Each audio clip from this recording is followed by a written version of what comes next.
The silence in Bass Performance Hall was absolute. 2,347 people held their breath as one. The Fort Worth Symphony Orchestra sat motionless, their instruments gleaming under stage lights that seemed almost too bright. In the front row, 7 judges leaned forward in their seats, pens hovering over scorecards that would determine a lifetime of dreams. At the Steinway Model D, Darius Coleman's fingers trembled above the keys. Measure 247 of Rachmaninoff's Piano Concerto No. 2. The most famous melody in classical music, the moment that separated pretenders from legends. Sweat traced a path down his temple, despite the hall's perfect climate control. He pressed the sustain pedal. Nothing. Pressed again. A grinding sound, metal against metal, barely audible beneath the orchestra's swelling strings. The pedal stuck, released randomly, destroying the flowing legato that Rachmaninoff had poured his soul into creating. Darius felt his stomach drop, felt 4 years of sacrifice crumbling beneath his fingers in real time. This was the Van Cliburn International Piano Competition Finals, the Olympics of classical piano. The performance that would define everything he'd worked for, everyone he'd struggled to represent, every barrier he'd fought to break. And his piano was failing. Then, from the wings, a figure moved. Natalie Harper, his competitor, the woman who would perform immediately after him, stood from her seat. The audience gasped. Judges exchanged confused glances. The conductor's baton wavered mid-air. What happened next would change everything about how the world understood competition, sacrifice, and what it truly means to be an artist. But to understand that moment, you need to know how 2 people from completely different worlds ended up on the same stage, facing an impossible choice that would redefine both of their lives. This is that story. Darius Coleman first heard a piano when he was 8 years old. Not in a concert hall. Not in a music school. Through a cracked window on Woodward Avenue in Detroit's West Side, where the sound of gunshots was more common than Chopin, where dreams were luxuries most families couldn't afford. The sound stopped him mid-step. He'd been walking home from the corner store, clutching a gallon of milk and $2 in food stamps change when the notes drifted through the March cold like something from another dimension. Moonlight Sonata, though he wouldn't learn the name for another 3 years. He stood there for 20 minutes, milk freezing in his hands, listening to Mrs. Chen practice in her living room. That night he couldn't sleep. The melody played on repeat in his mind, more vivid than any song on the radio, more real than the sirens outside his window. By morning, he'd made a decision that would alter the trajectory of his entire existence. He wanted to play. His mother, Denise Coleman, worked 3 jobs. Morning shift at the hospital cafeteria, afternoon cleaning office buildings downtown, late night stocking shelves at the 24-hour grocery. His father, Marcus Coleman, had lost his job at the General Motors plant during the 2008 financial crisis and never quite recovered. Pride kept him applying for positions that no longer existed. Shame kept him from discussing the rejection letters that piled up like unpaid bills. There was no money for piano lessons. There was barely money for rent. But Darius had inherited his mother's stubbornness and his father's quiet determination. At the Goodwill on Grand River Avenue, he found a Casio keyboard with 42 missing keys for $50. It took him 4 months of collecting returnable bottles to save enough. The day he brought it home, his father looked at him with an expression Darius couldn't quite read. Disappointment, maybe, or fear that his son was chasing something impossible. Son Marcus had said voice rough from too many Marlboros, and not enough Hope pianos are for rich white kids from Grosse Pointe. You understand that Darius plugged in the keyboard. Half the keys didn't work. The speakers crackled with interference. But when he pressed middle C when that single note rang out in their cramped apartment, something in his chest expanded. Maybe he replied, "But this one's for me." He taught himself. YouTube videos watched on a library computer 15-minute sessions before the librarian kicked him out for exceeding his daily limit. Free piano apps on a phone screen cracked so badly he could barely see the virtual keys. Music theory from Wikipedia articles he'd print out and study by streetlight when the electricity got shut off. Most kids gave up after a few weeks. The gap between wanting to play and actually playing was too vast, the progress too slow, the frustration too immediate. Darius wasn't most kids. By 10, he could play Für Elise with both hands.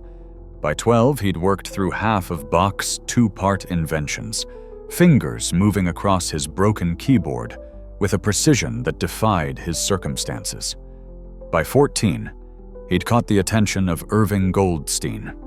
Mr. Goldstein was 73 years old, a retired music teacher who'd survived the Holocaust, immigrated to America with nothing, and spent 40 years teaching piano to Detroit's privileged children in their suburban homes.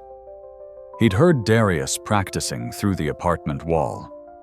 They shared a building on West Grand Boulevard, separated by drywall thin enough to transmit every note. One evening, there was a knock on the Coleman's door. "Your son, Mr. Goldstein," said, his Polish accent still thick after 50 years in America, "has talent. Real talent. Not the kind I can ignore." He offered to teach Darius for free. 3 times a week, in an apartment crowded with photographs of family members who'd never made it out of Europe, on an upright Yamaha that had survived 3 relocations and 2 divorces. "In my life, I have taught over 1,000 students," Mr. Goldstein told him during their first lesson. "Maybe 5 had what you have. Maybe less." "What do I have?" Darius asked. The old man smiled, sad and knowing. "Need. You don't play piano because you want to. You play because you must. Because without it, a part of you doesn't exist. This is the only thing that separates good from great." The lessons were brutal. Mr. Goldstein had survived concentration camps by holding on to beauty by remembering Beethoven's sonatas in his head while watching humanity destroy itself. He had no patience for laziness, no tolerance for excuses. When Darius's fingers cramped, they practiced anyway. When school and work left him exhausted, they practiced anyway. When doubt crept in, like winter cold, when Darius wondered if his father was right about pianos being for other people, Mr. Goldstein would simply point at the keys. "Suffering doesn't care about your skin color," he'd say. "Neither does music. Both are equal opportunity destroyers and saviors." Now again, from measure 43. By 16, Darius was performing Rachmaninoff. By 18, he'd won a full scholarship to the Cleveland Institute of Music, the first person in his family to attend college. By 23, he'd placed in international competitions, from Warsaw to Shanghai, slowly building a reputation as the Detroit kid with fire in his fingers. But the classical music world wasn't built for people who looked like him. Concert halls where he'd performed since childhood suddenly seemed to question his presence. Donors asked if he played jazz. Reviewers described his playing as surprisingly sophisticated or raw and untamed coded language that black musicians had been fighting against for generations. After a masterclass at Juilliard, a famous pedagogue had pulled him aside. "You play with such passion," she'd said, smiling warmly. "Have you considered gospel music? Or perhaps spirituals? You'd be wonderful." Darius had smiled back, professional, despite the rage building in his chest. "I am considering Chopin's ballades, and perhaps some Liszt. But thank you for the suggestion." He knew what she was really saying. "You don't belong here. This music isn't yours. Go back to where you came from." But Darius Coleman had spent his entire life proving that belonging wasn't something you were given. It was something you claimed, note by note, practice session by practice session, performance by performance. The Van Cliburn International Piano Competition was held every 4 years in Fort Worth, Texas. It was the most prestigious piano competition in the Western Hemisphere, the launching pad for careers that would span decades, the difference between obscurity and immortality. When the acceptance email arrived, Darius read it 7 times before believing it was real.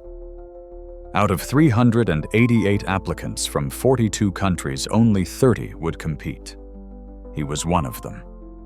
Mr. Goldstein had passed away 2 years earlier, but Darius could still hear his voice. "You belong anywhere your fingers can reach the keys. Now prove it." The competition would feature preliminary rounds, semifinals, and finals. 6 finalists would perform full concertos with the Fort Worth Symphony Orchestra. The winner received a gold medal, a recording contract, 3 years of concert bookings, and something far more valuable, validation that they'd reached the absolute pinnacle of their craft. Darius wanted it more than he'd ever wanted anything, not just for himself, but for every kid in Detroit who'd been told their dreams were too big. For every black musician who'd faced a classical music world that treated them like guests instead of inheritors. For his mother still working those 3 jobs. For his father who'd died of a heart attack before seeing his son prove him wrong about pianos and who they belonged to. But there was one problem. One person standing between him and everything he'd sacrificed for. Natalie Harper. And she wanted it just as badly. Natalie Harper gave her first piano recital at 6 years old.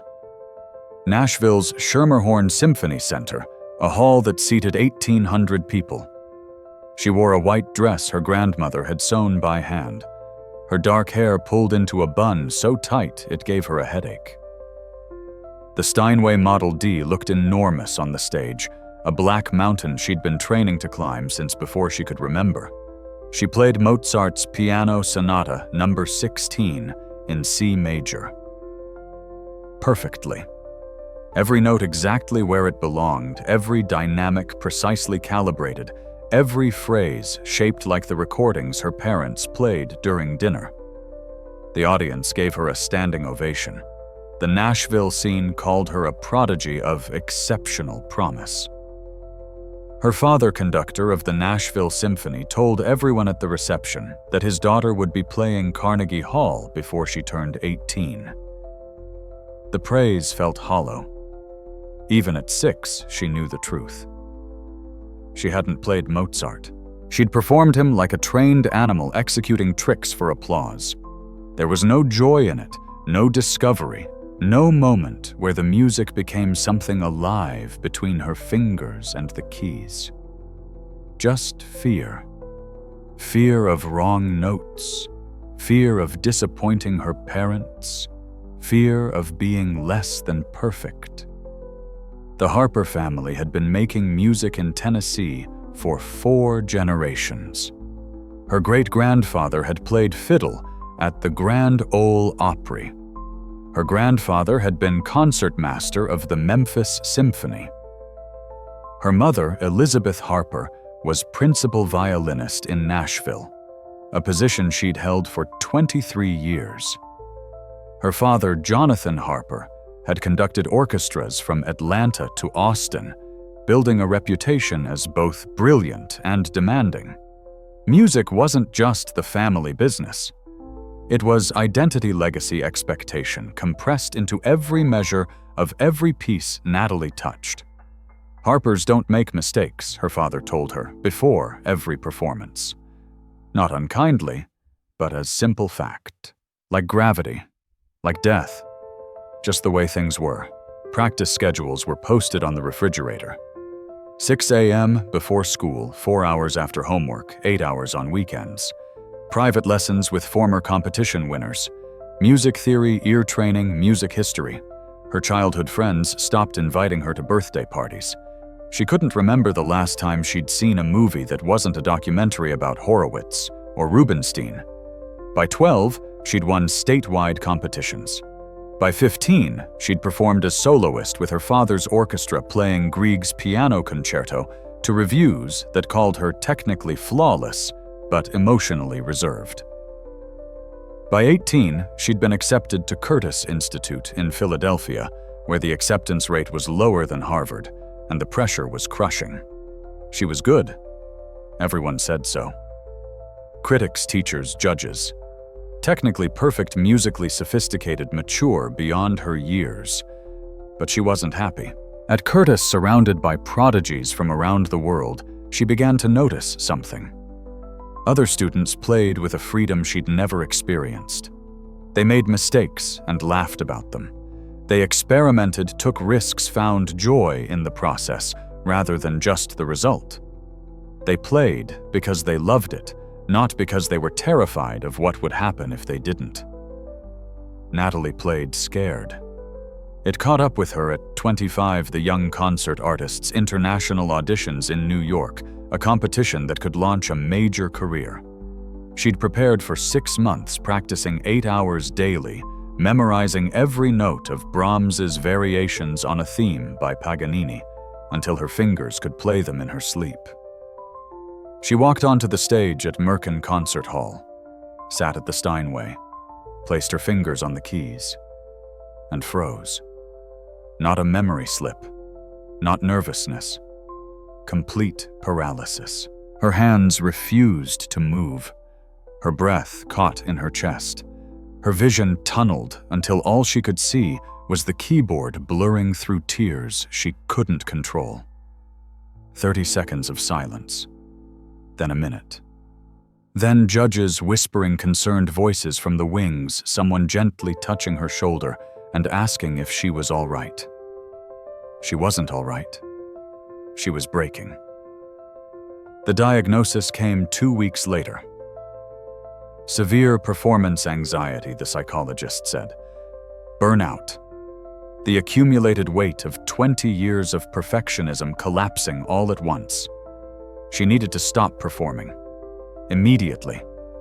For as long as it took to remember why she'd started playing in the first place. Her father called it temporary weakness.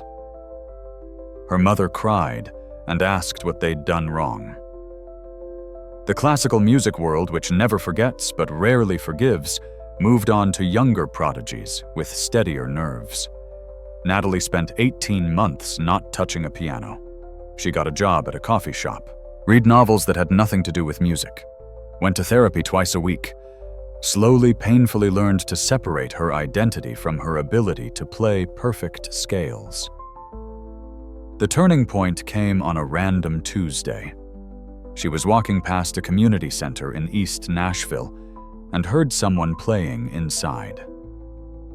Not particularly well, missing notes rhythm, occasionally shaky, but playing with such obvious joy, such complete presence, that Natalie stopped and listened for 20 minutes. It was an elderly woman, maybe 70, playing Clair de Lune for an audience of absolutely no one. When she finished, she smiled to herself, content and complete. Natalie walked inside. "That was beautiful," she said. The woman laughed. "Oh, honey, I've been playing that piece for 50 years and I still can't get the middle section right. But I love it anyway. Isn't that enough?" Was it? Could it be that night, for the first time in 18 months, Natalie sat at her piano? Not to practice, not to prepare for anything, just to play.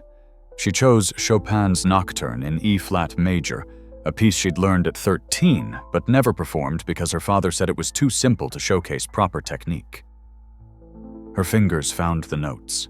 The melody emerged tentative at first, then growing in confidence, And for the first time since she was very young, she felt something other than fear. She felt music. Rebuilding took time. She worked with a sports psychologist who specialized in performance anxiety, learned breathing techniques, mindfulness practices, how to separate self-worth from outcomes, started performing in small venues, cafes, and churches where mistakes didn't matter and audiences just appreciated beautiful sound. Slowly, the fear began to loosen its grip. By 28, she was performing publicly again. By 30, she'd won the Buchauer International Piano Competition in Utah, her first major competition victory. The joy of winning wasn't about validation or proving anything to her parents. It was simpler, purer. She'd played well. She'd shared something beautiful. That was enough. But the victory came with a complication.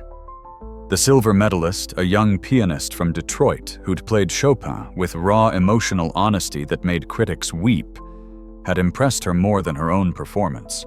Darius Coleman. She'd watched his performance from the wings, seen him play like music was breath necessary and unconscious. No fear in his playing. No hesitation. Just absolute commitment to every note. After the awards ceremony, they'd spoken briefly. He'd congratulated her with genuine warmth despite his loss. She'd told him his Chopin was breathtaking. He'd told her she'd deserved to win, but they both knew the truth. On that day, she'd been technically superior, but he'd been musically transcendent. The difference between correctness and truth. "Maybe we'll meet again in the finals someday," he'd said, smiling. She'd smiled back. "I hope so." 4 years later, that hope became reality. The Van Cliburn International Piano Competition. They'd both been accepted. They'd both advanced through preliminaries and semifinals. And now, impossibly, they were both finalists. Natalie had worked with her therapist extensively leading up to the competition. Managing pressure. Staying present. Remembering that her worth as a human being didn't depend on where she placed. She'd chosen Rachmaninoff's Piano Concerto No. 2 deliberately. It was the piece Rachmaninoff had written while recovering from his own depression and performance anxiety, pouring his journey from darkness to light into every measure. She understood that journey now. She'd lived it. But understanding didn't erase the stakes. 6 finalists would perform. 1 would win. And despite all her therapy, all her growth, all her work to separate identity from outcome, a part of her still needed to prove something. Not to her parents anymore, to herself. That she could stand on the biggest stage in classical music and play without fear destroying her. That she could be great and happy at the same time. The morning of the finals, she meditated for an hour. Breathing in calm, breathing out fear.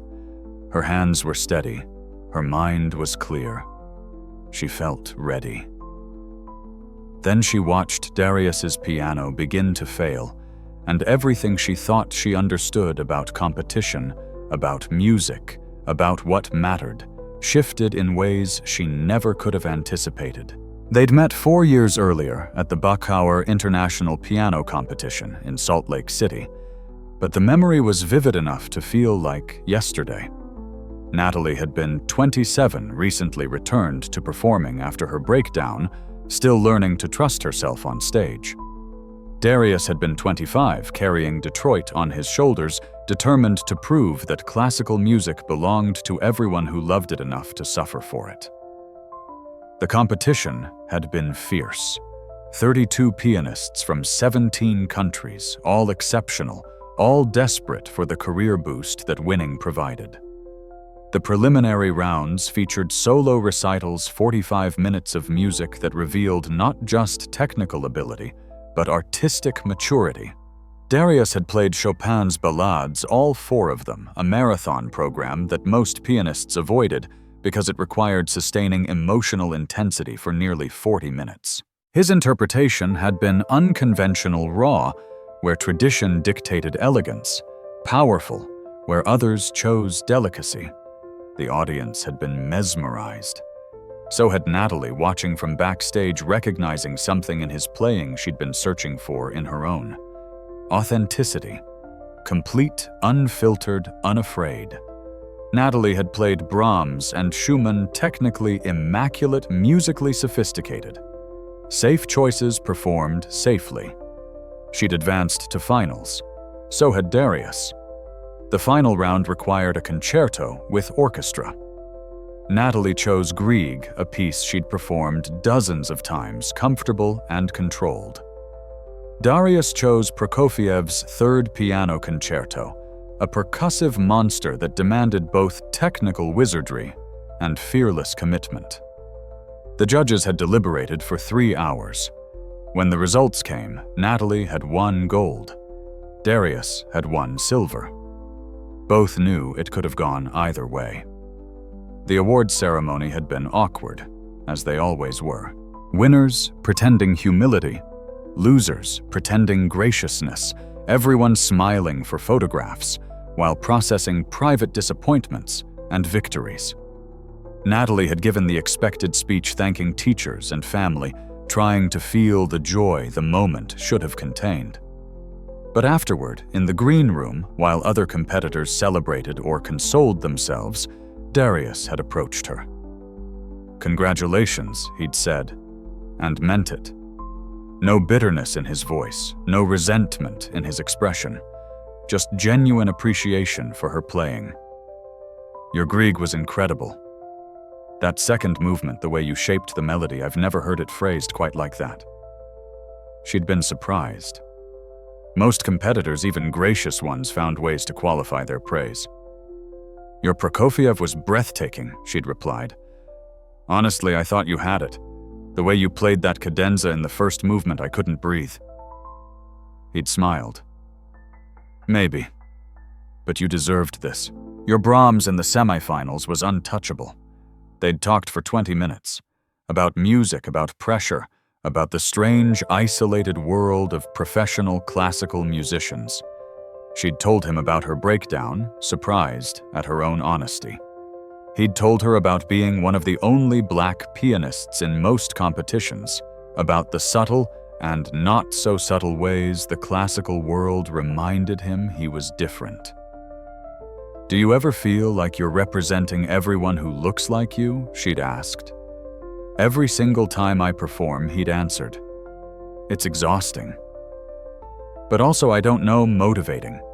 Like I'm not just playing for me anymore." That sounds like a lot of pressure. It is. But pressure creates diamonds, right? Or breaks coal into dust. Guess we'll find out which one I am. She'd laughed, appreciating his honesty. "I spent 20 years trying to be perfect. Almost destroyed me. Now I'm trying to figure out how to be good enough without being perfect." "Let me know when you figure it out," he'd said. I could use the advice. Before parting, he'd extended his hand. "Maybe we'll meet again in the finals someday. Bigger stage, higher stakes." She'd shaken it. "I hope so. Though next time maybe I'll beat you more convincingly." He'd grinned. "Or maybe I'll beat you. Only one way to find out." They'd stayed in loose contact over the years. Occasional emails after performances, congratulations on competition placements, the professional courtesy that existed between musicians who respected each other's work. Nothing deep, nothing personal, just acknowledgement that they existed in the same rarefied world of people who dedicated their lives to 88 keys and 10 fingers. When Natalie saw Darius's name on the Van Cliburn finalist list, something in her chest tightened. Excitement, maybe. Or anxiety. The competition would be different this time. They were both older, more experienced, more desperate in different ways. He was still fighting for representation and recognition. She was still fighting her own mind's tendency toward paralysis. And Rachmaninoff's Second Piano Concerto, the piece they'd both chosen for finals, was long enough and complex enough that anything could happen. The preliminary rounds at Van Cliburn had been grueling. 30 pianists performing solo recitals over 5 days, each program meticulously designed to showcase technical skill, musical maturity, and individual artistry. Natalie had performed Beethoven's Hammerklavier Sonata, one of the most difficult pieces in the repertoire, and Ravel's Gaspard de la Nuit, a French impressionist nightmare that had destroyed more confident pianists than her. She'd played well. Not perfectly, a few memory slips in the Ravel, but musically honest, present with every note. The judges had responded. She'd advanced to semifinals. Darius had performed Beethoven's Appassionata Sonata and Mussorgsky's Pictures at an exhibition, a program that showcased his particular gift for making pianos sound like thunder and whispers simultaneously. His performance had been electrifying, the kind that made audiences forget to breathe. He'd advanced easily. The semifinals required chamber music with strings and another solo recital. 12 pianists remained. The tension was suffocating. One poorly placed note, one memory slip, one judge having a bad day could end dreams that had consumed decades. Natalie performed Brahms and Schubert, falling back on familiar repertoire to manage her anxiety. It worked. She advanced to finals. Darius performed Prokofiev and Scriabin, taking risks that paid off spectacularly. He advanced to finals. 6 finalists remained. Each would perform a complete piano concerto with the Fort Worth Symphony Orchestra in Bass Performance Hall. The performances would be judged not just on technical proficiency, but on artistic vision, musical communication, and that indefinable quality that separated great playing from transcendent playing. The night before finals, Natalie couldn't sleep. She lay in her hotel room staring at the ceiling, running through the Rachmaninoff in her mind. 27 minutes of music that required absolute technical control and complete emotional vulnerability simultaneously. The piece had destroyed careers and launched legends. Down the hall, though, she didn't know it. Darius was also awake, also visualizing the same concerto, also wondering if this would be the performance that changed everything, or the one that proved he'd been fooling himself all along. Tomorrow, everything would be decided. Neither of them could have predicted how. The Van Cliburn competition didn't just test musical ability. It tested endurance, psychological resilience, and the capacity to maintain artistic integrity under crushing pressure. Darius had spent 6 months preparing specifically for this competition. His preparation schedule would have broken most people. 8 hours of practice daily, sometimes more. 2 part-time jobs to pay rent, and expenses teaching piano to kids whose parents could afford lessons he'd never had access to. Sleep became a luxury he couldn't afford. His coach, Dmitry Volkov, was a former Van Cliburn winner from 1989, a Russian immigrant who'd defected during the Cold War and built a teaching career in Cleveland. Dmitry didn't believe in encouragement. He believed in brutal honesty and relentless demands. "Your octaves in the third movement are sloppy," Dmitry would say, tapping his pencil against the music stand. Horowitz would be ashamed. Again. "I've played it 12 times today, then play it 12 more." Excellence doesn't care about your fatigue. Darius would play it 12 more times, 13, 20, until his arms cramped and his fingers felt like they'd fall off, until the notes became automatic, the interpretation instinctive, the music more real than the physical pain of achieving it. But Dmitry also understood something crucial about Darius's playing. The technical perfection mattered less than the emotional truth. "You don't play like Russian pianist," he'd said once, not critically but observationally. "Russians play with control, with architecture, with inevitability. You play like someone who might die if the music stops. This is your advantage. Don't lose it trying to sound like Richter. The advice had been liberating. Darius stopped trying to play perfectly and started trying to play honestly. His Rachmaninoff wasn't going to sound like the famous recordings. It was going to sound like Detroit, like struggle, like a kid who'd learned Chopin from YouTube and refused to believe he didn't belong in the world's greatest concert halls. The pressure of representation weighed on him constantly. He'd received hundreds of messages from black musicians, young pianists of color, people who saw his success as proof that classical music could belong to everyone. The responsibility was enormous. If he failed, he wasn't just failing himself. He was confirming every stereotype, every coded review, every subtle suggestion that people who looked like him didn't quite fit in the rarefied world of Brahms and Beethoven. His mother called every night. "Baby, you doing okay? You sleeping enough? I'm fine, Mama. Just practicing. You've been practicing your whole life. Maybe it's time to trust that you're ready." But was he? The self-doubt crept in during quiet moments. What if his technique wasn't refined enough? What if the judges heard his playing as raw rather than passionate? What if he was exactly what his father had feared, someone chasing a dream that was never meant to include him? Mr. Goldstein's voice would echo in those moments. Music doesn't care about your doubts, only your commitment. Now play. He'd play. Natalie's preparation looked different, but felt equally demanding.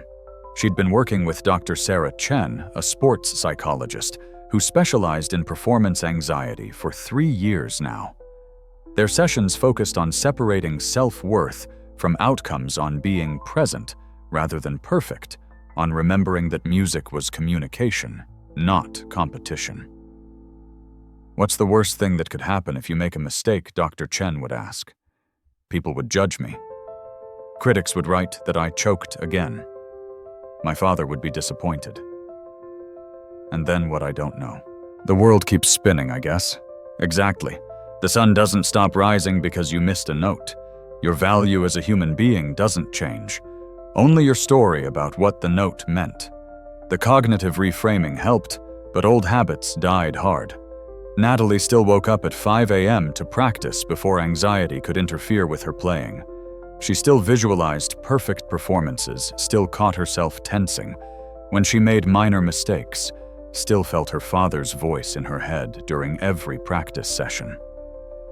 Harpers don't make mistakes, but she was learning to talk back to that voice. Harpers are human. Humans make mistakes. It's okay. Her preparation for the Rachmaninoff had been methodical. She'd studied 15 different recordings, analyzing how different pianists approached the famous melody, how they balanced the technical demands of the outer movements with the lyrical demands of the middle. She'd worked with an Alexander technique instructor to eliminate unnecessary tension in her shoulders and arms. She'd memorized every note, every dynamic, every orchestral cue. But more importantly, she'd connected with the piece emotionally.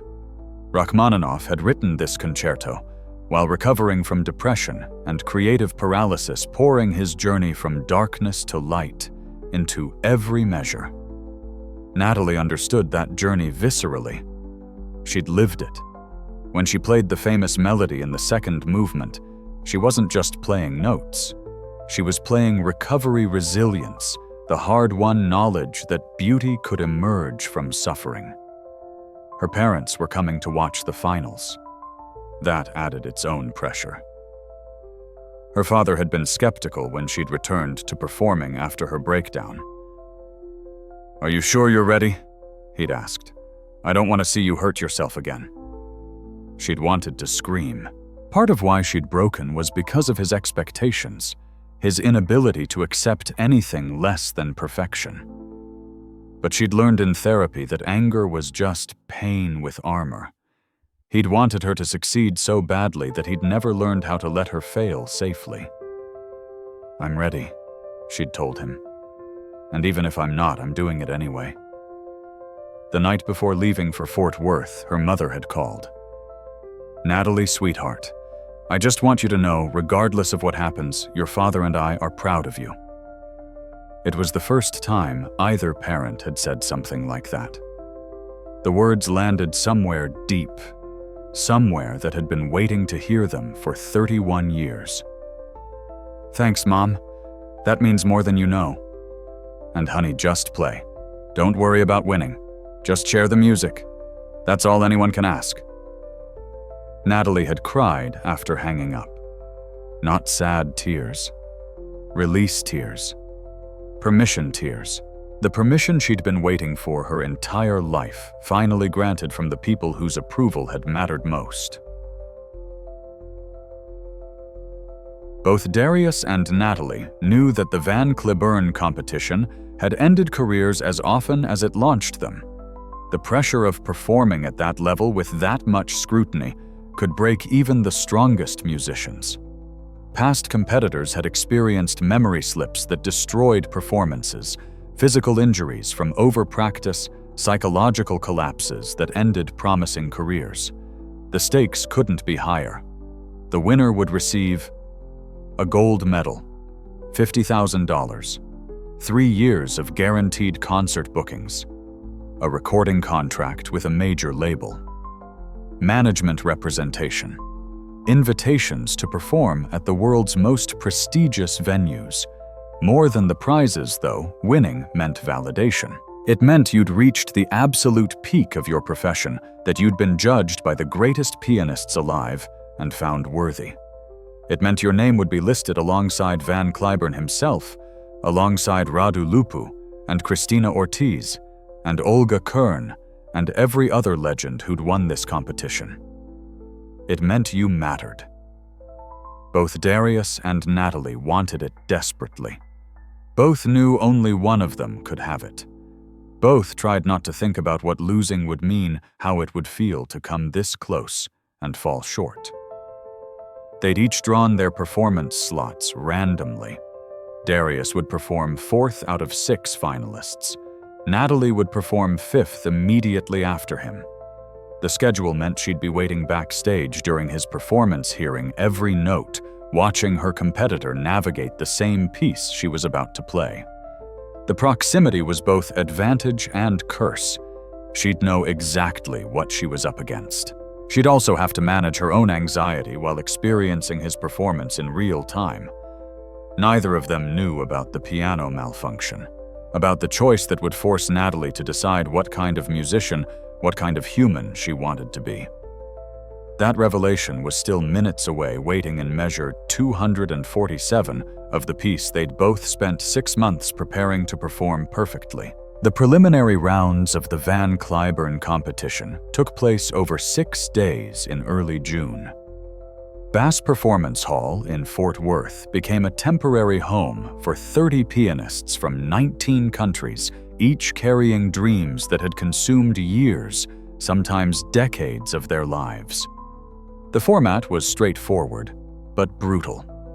Each pianist would perform a 45-minute solo recital. The program had to include works from at least 3 different style periods, demonstrate technical prowess and musical maturity, and reveal something about the pianist's artistic vision. 24 judges, themselves renowned pianists and pedagogues, would evaluate every performance. Only 12 would advance to semifinals. Darius performed on day 3. He'd spent the previous 2 days watching other competitors trying to gauge the level, fighting the anxiety that came from seeing genuinely extraordinary playing. A Korean pianist had played Liszt's Transcendental Etudes with such effortless virtuosity, it seemed like a different instrument. A Russian pianist had performed Scriabin with such mystical intensity, the audience sat in stunned silence for 10 seconds after she finished. These weren't talented amateurs. These were warriors who'd survived every other competition, every other elimination who'd beaten thousands of other pianists just to be in this room. Darius belonged here, but so did everyone else. His program opened with Beethoven's Appassionata Sonata. 25 minutes of controlled fury of classical architecture exploding into romantic passion of everything Beethoven had learned about drama and resolution compressed into 3 movements. Darius played it like he was possessed, like the music was something that needed to escape his body or consume him entirely. The first movement's relentless triplets technically demanding and emotionally exhausting.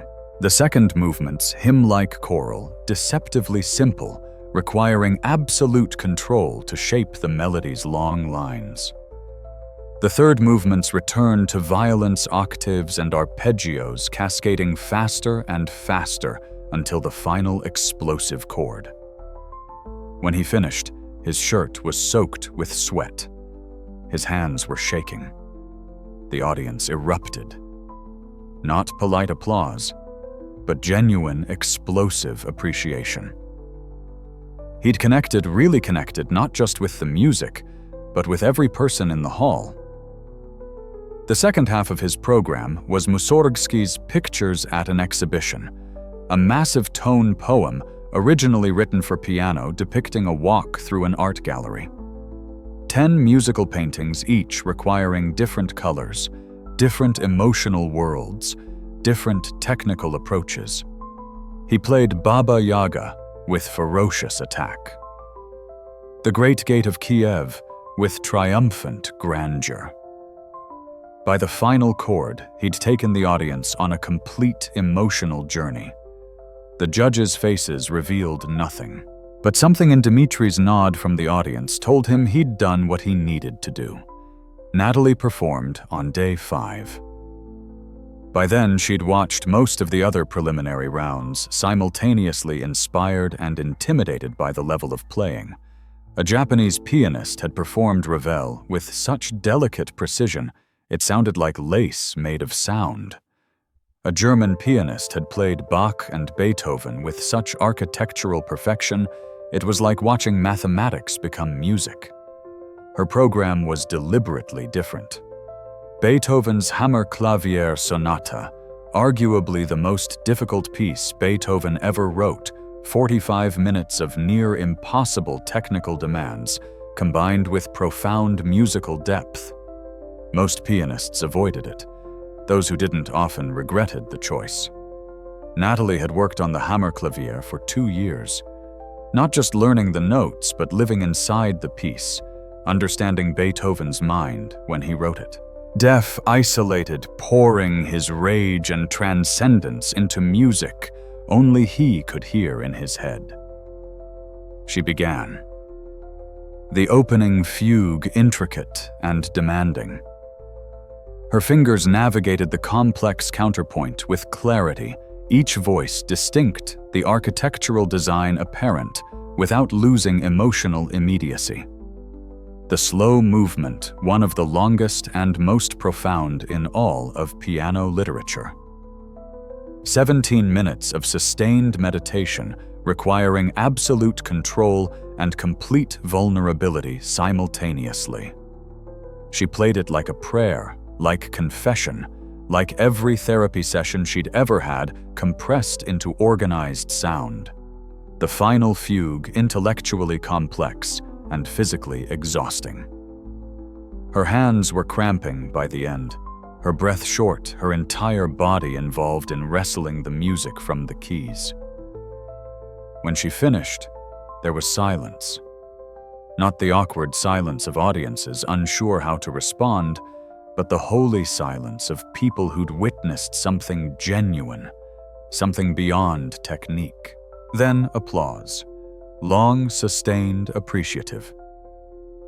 The second half was Ravel's Gaspard de la Nuit. 3 character pieces of such technical difficulty that Ravel had explicitly written them to be harder than Balakirev's Islami, previously considered the most difficult piano piece in existence. Ondine, a water nymph's seduction, all rippling arpeggios and shimmering harmonies. Ligibé, a hanged man swinging in the wind, obsessive repeated notes creating unbearable tension. Scarbo, a demon gnome dancing in shadows, requiring precision at impossible speeds. Natalie had one memory slip in Scarbo, her fingers briefly tangling in the rapid repeated notes. She recovered instantly, but she knew the judges had noticed. In competitions at this level, one mistake could be the difference between advancing and going home. After her performance sitting backstage, while her heart rate slowly returned to normal, she allowed herself to hope. Not to expect, but to hope. She'd played well. Not perfectly, but honestly. Maybe that would be enough. The results were announced 3 days later. All 30 pianists gathered in Bass Hall, sitting in seats that had held audiences for their performances, now waiting to learn if those performances had been adequate. The artistic director stood at the podium. The judges have deliberated extensively. The level of playing in these preliminary rounds has been extraordinary. Making selections was extremely difficult. He began reading names, 12 pianists who would advance to semifinals. Every name called meant someone's dreams continued. Every name not called meant someone's journey ended here, after years of preparation, after traveling thousands of miles, after believing maybe this time. Natalie Harper, United States. She exhaled. One more round, one more chance. Names continued. Korean pianist, Russian pianist, German pianist, Japanese pianist, Darius Coleman, United States. He closed his eyes briefly. Thank you. To whom he wasn't sure. Mr. Goldstein, maybe. His mother. The universe. Anyone listening? 18 names weren't called. 18 extraordinary pianists would pack their bags and return to regular life, to teaching schedules and local recitals, carrying the knowledge that they'd been good enough to be here, but not good enough to continue. This was classical music, brutal and beautiful in equal measure. The semifinal round required 2 performances. First, chamber music with string quartet. Second, another solo recital, 30 minutes different repertoire from preliminaries. Darius's chamber music performance was Brahms' Piano Quintet in F minor. 90 minutes of rehearsal with string players he'd never met, then a performance that required listening flexibility, collaborative musicianship beyond individual virtuosity. He struggled initially. Solo playing meant complete control. Chamber music meant shared decision-making, yielding to violins in some moments, leading in others. But by the performance, they'd found a balance. His playing still had fire, but channeled working with the strings rather than competing against them. His solo recital was Prokofiev Piano Sonata No. 7, known as the Stalingrad Sonata, written during World War II, filled with mechanical violence and bitter irony. 20 minutes of percussive assault, technical wizardry, and dark humor. He played it with complete commitment, treating the piano like an instrument of war and resistance simultaneously. The judges leaned forward. This was playing with a perspective, with something to say beyond just executing notes correctly. Natalie's chamber music was Schumann Piano Quintet in E-flat major, romantic lyrical requiring sensitivity and balance. She'd played it before, knew how to blend, how to support the strings while still maintaining her own voice. The performance went smoothly, professional musical collaborative. Her solo recital was Chopin's Ballades, all 4 of them, the same program Darius had played at Bachauer 4 years earlier. She didn't know this initially, discovered it only after finalizing her program, and for a moment considered changing. But no. These pieces spoke to her journey, to her relationship with music, to everything she'd fought through to be here. The 4th ballade in particular, Chopin's last written shortly before his death, filled with memory and farewell and hard-won acceptance. She played it like a goodbye to fear, to perfectionism, to every version of herself that had thought love for music and technical mastery were opposing forces. By the final chord, she was crying. Not from sadness, but from release. Results came 2 days later. 6 finalists would be chosen from 12 semi-finalists. 6 would go home. Natalie made it through. So did Darius. 4 others joined them, a pianist from China, 1 from France, 1 from Poland, 1 from Brazil. 6 pianists, 6 different interpretations, 6 different dreams. The finals would feature full concertos with orchestra. Each pianist would choose from an approved list: Beethoven, Brahms, Rachmaninoff, Tchaikovsky, Prokofiev, others. Darius and Natalie both independently chose Rachmaninoff Piano Concerto No. 2. They didn't coordinate, didn't know the other had chosen the same piece. But when the program was announced, when they saw each other's selection, something passed between them. Recognition, respect, and perhaps barely acknowledged fear. One of them was about to play the most famous piano concerto in the world, better than the other. In front of 2,000 people and 7 judges, with their entire careers hanging in the balance. The performance order was drawn randomly. Natalie drew position 5, then Darius drew position 4. He would perform directly before her. She would hear every note of his interpretation, then have to walk on stage and perform the same piece, knowing exactly what the judges had just experienced, what bar had just been set. Neither of them slept the night before finals. The semifinals took place over 4 days in mid-June. Bass Performance Hall had become a second home to the 12 remaining pianists, a beautiful prison where dreams either crystallized or shattered. The pressure had intensified exponentially. In preliminaries, making it through felt like an accomplishment. In semifinals, anything less than finals felt like failure. The judges' expectations had recalibrated. Very good was no longer sufficient. They were looking for exceptional, for distinctive, for that indefinable quality that separated technical mastery from artistic necessity. Darius's chamber music performance happened on day 1. He'd been paired with the Escher String Quartet, 4 musicians who'd played together for 15 years, who communicated in glances and breaths, who knew each other's tendencies intimately. Integrating into their established chemistry was challenging. During the first rehearsal, Darius kept pushing the tempo in Brahms's piano quintet, his natural inclination toward intensity overwhelming the collaborative balance the piece required. "You're a soloist who happens to be playing with strings," the first violinist said, not unkindly. "We need you to be a chamber musician who happens to play piano." Different mindset. It was the same feedback he'd received throughout his career in different forms. Too much, too intense, too individual. The classical music world valued polish restraint fitting into established traditions. Darius's entire artistic identity was about refusing to be contained. But chamber music genuinely required compromise.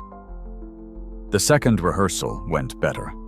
He listened more imposed, less found spaces where his natural intensity could emerge without overwhelming the ensemble. By the performance, they'd achieved something cohesive, a true collaboration rather than piano with string accompaniment. The audience responded warmly. The judges nodded, made notes, revealed nothing. His solo recital was scheduled for day 3.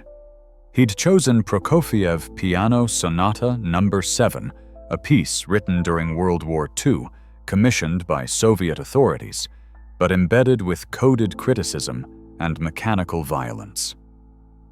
23 minutes of music that sounded like warfare, like machinery crushing humanity, like resistance disguised as compliance. He'd spent 2 weeks just on the third movement, a perpetual motion machine of repeated notes and relentless rhythm. His teacher Dmitri had been unforgiving during preparation. "Your articulation is muddy in measure 47. Again. I've played it clean 20 times today, then play it clean 21 times. Prokofiev wrote every note deliberately.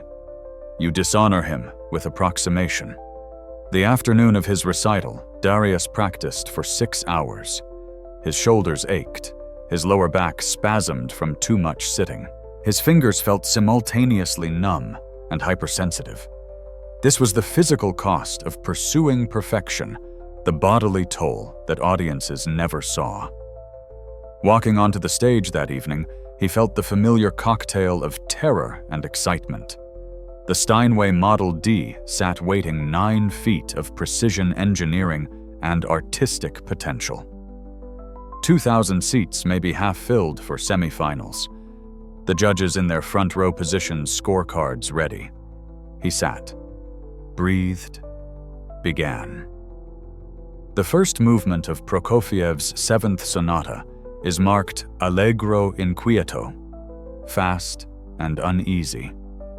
It's music that can't sit still, that circles around its themes, like a predator that builds tension without offering resolution. Darius played it with absolute commitment, fingers striking keys with percussive clarity, the melody emerging from mechanical repetition, like a voice shouting from inside a machine. The second movement marked andante caloroso, walking pace warmly. A contrast from the first movement's anxiety, but not a resolution. Warmth that feels temporary, like sunlight between storms. He played it with surprising tenderness, proving he could do more than assault the keyboard. The third movement. Precipitato. Headlong recklessly. 7 minutes of near-continuous motion, repeated notes, hammering like artillery hands, crossing and recrossing at impossible speeds. This movement had ended careers, caused injuries, exposed any weakness in technique or stamina. Darius played it like a man possessed. His entire body involved shoulders and arms and back and legs, all contributing to the sound's production. By the final page, his shirt was soaked, his breath coming hard, his hands moving on pure muscle memory because conscious thought had become impossible. The final chord. Silence. His heart pounding so loud he could hear it in his ears. Then applause.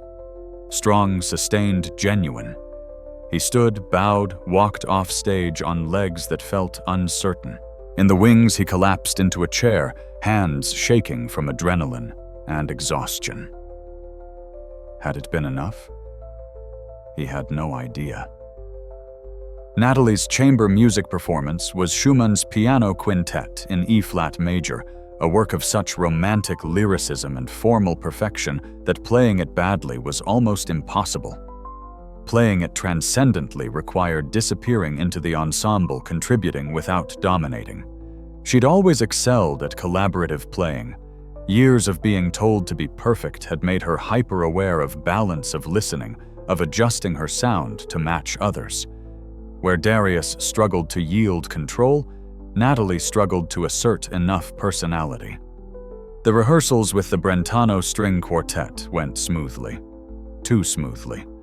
By the second rehearsal, the first violinist pulled her aside. "You play beautifully, perfectly even, but we need more of you in the performance. Don't be afraid to lead sometimes." This is dialogue, not accompaniment. It was feedback that struck deep. Her entire life had been about not taking up too much space, not making waves, not drawing attention to her playing at others' expense. But music required presence, required voice, required the courage to say, "This is what I believe this phrase means," and trust others would respond. The performance itself became an exercise in balancing old habits with new courage. Moments where she led the ensemble forward, Moments where she supported moments where she and the strings created something that belonged to all of them equally. The judges made notes. Natalie couldn't read their expressions. Her solo recital was scheduled for day 4, the final day of semifinals. All 12 pianists had already performed. Everything would be decided within hours of her performance concluding. She'd chosen Chopin's ballades, all 4 of them, 36 minutes of music that traced Chopin's entire compositional evolution. The first ballade, youthful and passionate. The second, dark and conflicted. The third, peaceful and resolved. The fourth, Chopin's last, a masterpiece of form and emotion, written while dying of tuberculosis. Walking to the practice rooms that morning, she passed Darius in the hall. They'd barely spoken during the competition, both too focused, too anxious, too aware that any conversation felt like fraternization with the enemy. "Good luck tonight," he said. "You too. I mean, you already performed, so good luck with results, I guess." He smiled. "I heard you're doing the ballades. That 4th one will destroy you if you're not careful." "I know. But sometimes you have to play the pieces that scare you most." "Yeah." He paused. "I keep forgetting you're not just a competitor. You're a real musician dealing with the same stuff I am. We're all just trying not to break under the pressure. Some days that feels like the only thing we have in common." She laughed. That and questionable career choices that involve public humiliation as a core feature. Right. Who needs stable income when you can have performance anxiety and repetitive strain injuries? The conversation felt good. Normal. 2 humans acknowledging shared absurdity instead of treating each other like obstacles. That evening, she walked onto the stage for what might be her last performance at Van Cliburn. If she didn't advance to finals, this would be how her journey ended. Not with catastrophe, not with obvious failure, just with not being quite good enough compared to 11 other extraordinary pianists. The thought should have terrified her. Instead, it created a strange calm.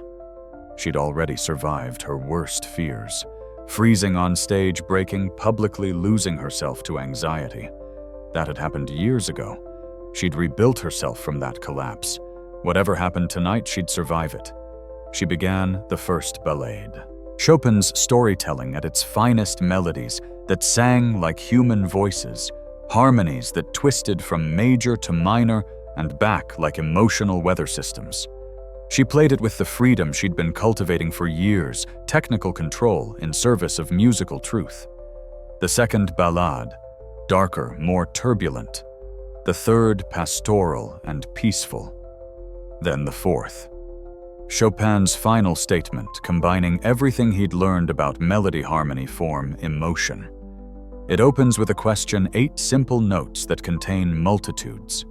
She played them softly, intimately, like sharing a secret.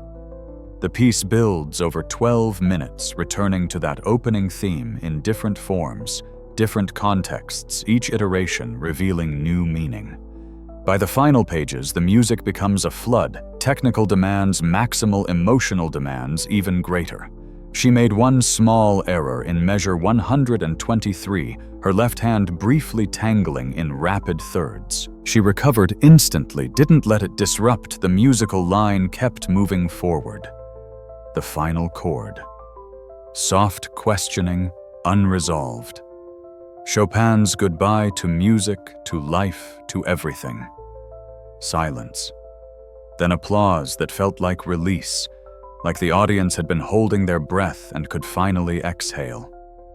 Natalie stood, bowed, walked off stage. She'd done everything she could. The error would cost her, maybe. Or maybe the overall musical communication would outweigh one small mistake. There was no way to know. The results were announced 12 hours later. All 12 semi-finalists gathered in Bass Hall's green room, drinking coffee with hands that trembled slightly, making small talk that felt surreal given what was about to happen. 6 names would be called. 6 careers would continue. 6 would end here. The artistic director stood before them. The judges want you to know that making this decision was extraordinarily difficult. The level of artistry displayed over these 4 days has been exceptional. Those who are not advancing should know they represented the absolute highest level of pianistic achievement. It was kind. It was also meaningless to anyone whose name wouldn't be called. The finalists for the Van Cliburn International Piano Competition are... He read names. Each one felt like a small death, to those not called a reprieve to those who were. Natalie Harper, United States. She felt her knees weaken with relief. Darius Coleman, United States. He closed his eyes, breathed out slowly. 4 other names. A pianist from China who'd played Bartók with frightening precision. One from France, whose Debussy had sounded like liquid color. One from Poland, with romantic repertoire that made audiences weep. One from Brazil, whose technique seemed superhuman. 6 finalists, 6 concertos, 1 winner. That evening, the finalists met with the artistic director to discuss their concerto choices. Each pianist would select from an approved list, perform with the Fort Worth Symphony Orchestra, be evaluated on technical mastery, musical interpretation, and collaborative skills with conductor and ensemble. Darius had known his choice for months. Rachmaninoff Piano Concerto. Number 2. The most famous, most beloved, most dangerous piece in the entire piano concerto repertoire. Famous because of its gorgeous melodies. Dangerous because audiences had expectations.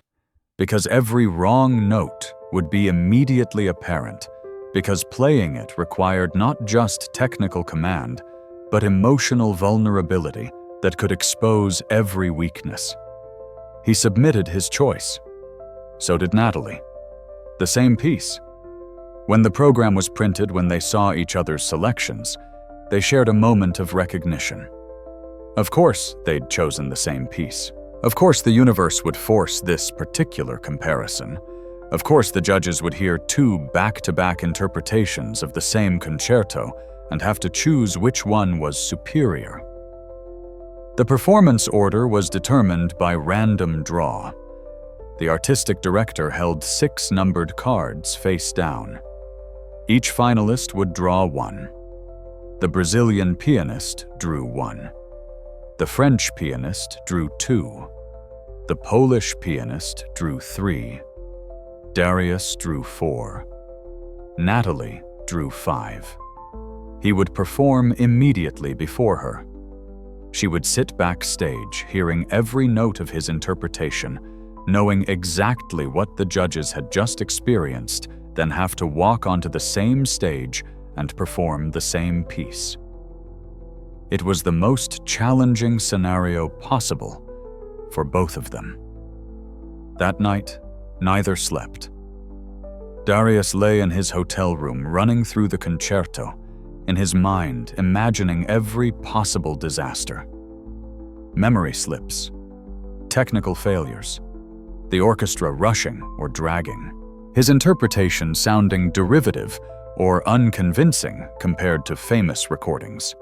Down the hall, Natalie meditated, did breathing exercises, tried to quiet the voice in her head that kept suggesting she wasn't ready, that the pressure would be too much, that she'd freeze again like she had all those years ago.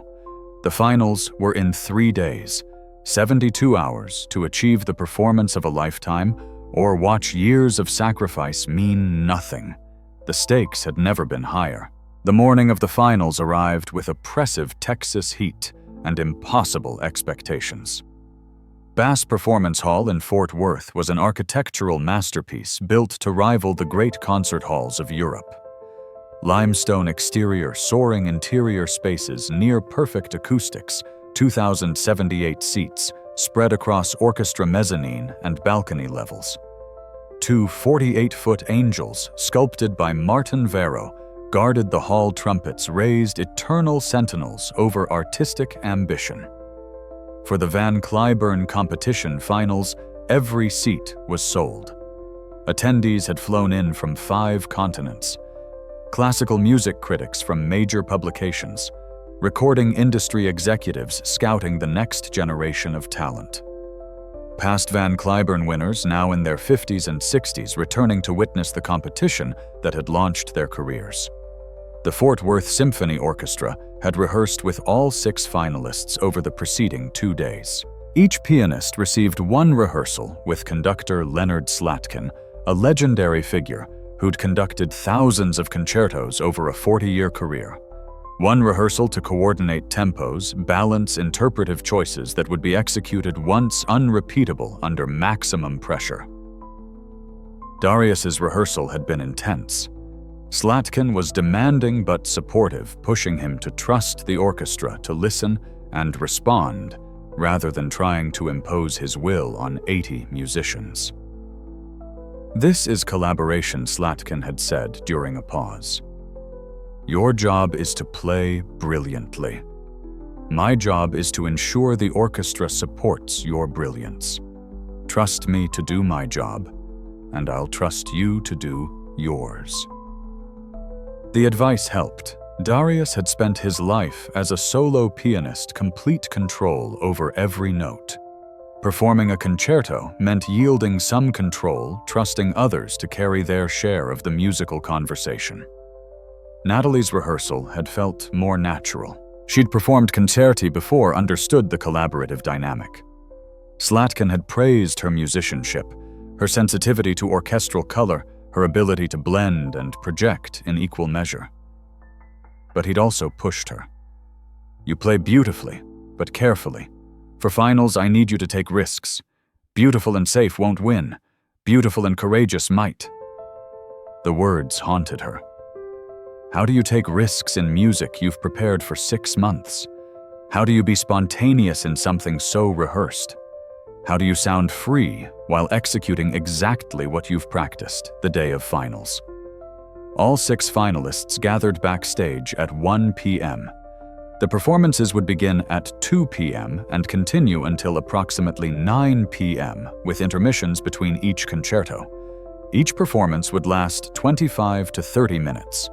By 9 p.m., the judges would have heard 6 complete concertos, 6 different interpretations, 6 different visions. The order had been set. The Brazilian pianist would open with Prokofiev's 3rd Piano Concerto. The French pianist would follow with Ravel's G Major Concerto. The Polish pianist had chosen Brahms's 1st Piano Concerto, a massive work requiring orchestral and pianistic forces. Then Darius, Rachmaninoff Piano Concerto No. 2. Then Natalie, the same piece. The Chinese pianist would close the evening with Tchaikovsky's 1st Piano Concerto. Backstage, the 6 finalists existed in strange parallel universes, making small talk that meant nothing, wishing each other luck with sincerity that felt complicated by the reality that only one could win. Going through pre-performance rituals developed over years of preparation. The Brazilian pianist shadowboxed, literally throwing punches at invisible opponents to warm up his body. The French pianist sat in lotus position, meditating with noise-canceling headphones. The Polish pianist paced, muttering Polish phrases under his breath, some prayer or mantra, or possibly just cursing. Darius stretched methodically. Fingers, wrists, shoulders back. His body was the instrument that controlled the instrument. Any tension would translate directly into sound. Natalie sat quietly, hands folded in her lap. Breathing exercises she'd learned in therapy. 4 counts in hold for 4 counts out. Repeat until the heart rate slows, until the mind quiets. until the fear becomes manageable. They didn't speak to each other. Too much at stake. Too much about to happen. At 2 p.m., exactly, the house lights dimmed. The audience settled. The Brazilian pianist walked onto stage to massive applause. Backstage on monitors, the 5 remaining finalists could watch. Some did, some didn't. Darius watched.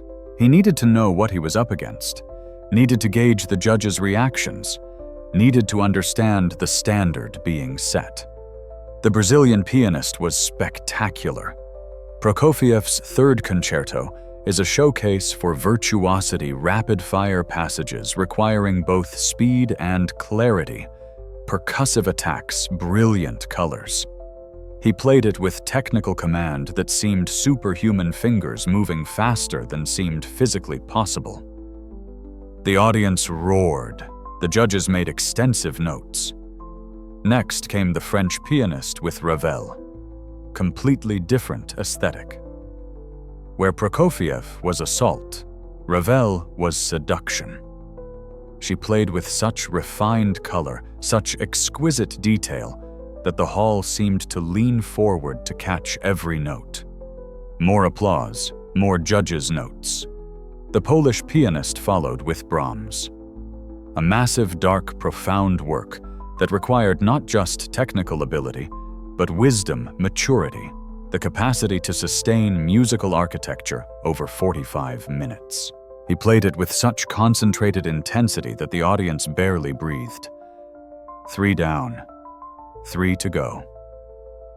A 20-minute intermission. Darius went to the practice room, played scales to keep his fingers warm, tried not to think about what was coming.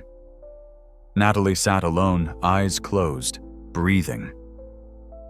At 5:45 p.m., a stagehand knocked on Darius's door. 5 minutes. This was it. Everything he'd worked for, everyone he'd represented, every barrier he'd fought to cross. 27 minutes from now, it would be over. He walked to the stage wings. Through a crack in the curtain, he could see the audience. See his mother in the 4th row, hands clasped in her lap. See Dmitri, his teacher, face impassive, but eyes intense. See critics with notepads recording executives with evaluative expressions, past winners who knew exactly what he was feeling right now. The Steinway Model D waited on stage 9 feet of possibility and terror. Leonard Slatkin stood at the podium reviewing the score one final time. The Fort Worth Symphony sat ready, instruments gleaming. The house lights dimmed again. The audience quieted. An announcer's voice. Ladies and gentlemen, performing Rachmaninoff's Piano Concerto, No. 2, Darius Coleman. Applause. Warm, encouraging, expectant. Darius walked onto the stage. The lights were brighter than he remembered from rehearsal. The audience larger. The piano both familiar and alien. He'd played thousands of pianos, but this one in this moment felt like meeting it for the first time. He sat, adjusted the bench, flexed his fingers, made eye contact with Slatkin. The conductor raised his baton. The orchestra breathed together. Downbeat. The concerto began. Rachmaninoff's Piano Concerto No. 2 opens with the piano alone. 8 solemn chords building from darkness to light, from questioning to affirmation. They're simple chords, technically, but emotionally they contain everything the piece will explore over the next 27 minutes. Darius played them with complete commitment. Not too fast, not too slow. Letting each chord resonate, letting the audience feel their weight. Then the orchestra entered. Strings singing the first theme, melancholy and beautiful. Darius accompanied, supporting, not yet asserting his voice. The first movement of Rachmaninoff's second is structured like a conversation. Piano and orchestra trade themes build together, challenge each other. It requires listening, responding, collaborative music making at the highest level. Darius and Slatkin had achieved something special in rehearsal, a mutual understanding of how the piece should unfold. Now, in performance, that understanding became reality. The tempos felt inevitable, the balances perfect, the emotional arc clear. The first movement's cadenza, a massive solo passage where the piano dominates technical demands, maximal. Darius's fingers navigated the descending octaves, the rapid, repeated notes, the singing melody that emerges from virtuosic texture. His hands were steady, his mind clear. This was what 6 months of preparation felt like. This was what belonging felt like. The movement concluded with orchestra and piano together, triumphant, resolved. Brief pause. Then the second movement. This is the famous one. The movement everyone knows, even people who've never heard the complete concerto. The melody Rachmaninoff wrote while recovering from depression, the tune that's been borrowed by pop songs and movie soundtracks, the musical phrase that defines romantic yearning for millions of listeners. Darius played the opening measures alone. Piano soft, the melody emerging like dawn. Simple notes, profound emotion. This was the test. Could he make familiar music sound fresh? Could he invest notes everyone had heard with new meaning? He played it like he was discovering the melody for the first time. Each phrase shaped with care, each harmonic color considered. Not sentimental, but genuinely moving. Not derivative of famous recordings, but authentically his. The orchestra joined him, clarinets and strings amplifying the melody, creating layers of texture. Beautiful beyond description. The movement built to its climax, piano and orchestra, intertwined completely, then resolved into gentle conclusion. Peaceful, complete. One more movement. The finale. Fast, virtuosic, joyful. A celebration after the darkness of the opening and the beauty of the slow movement. Darius attacked the final movement with everything he had. Fingers flying across keys, octaves, cascading technical passages executed with brilliant clarity. He was smiling now, genuinely enjoying the music's exuberance, the sheer pleasure of playing this well with this orchestra in this hall. The final measures approached. The piece building to its conclusion, the orchestra swelling, everything coming together. Measure 247. Darius's foot pressed the sustain pedal for the climactic phrase. Nothing happened. He pressed again. The pedal stuck, released partially, stuck again. A grinding sound, metal catching on metal, barely audible under the orchestra, but completely obvious to him. His stomach dropped. The sustain pedal was failing. Without it, the flowing phrases Rachmaninoff had written became choppy, disconnected. The emotional impact vanished. The carefully planned interpretation fell apart in real time. Darius kept playing, trying to compensate, trying to use his fingers to sustain notes the pedal should be holding. But Rachmaninoff had written this passage knowing the pedal would be available. Without it, the music became something else entirely, something lesser. The orchestra continued, unaware of the crisis. Slatkin conducted, focused on his score.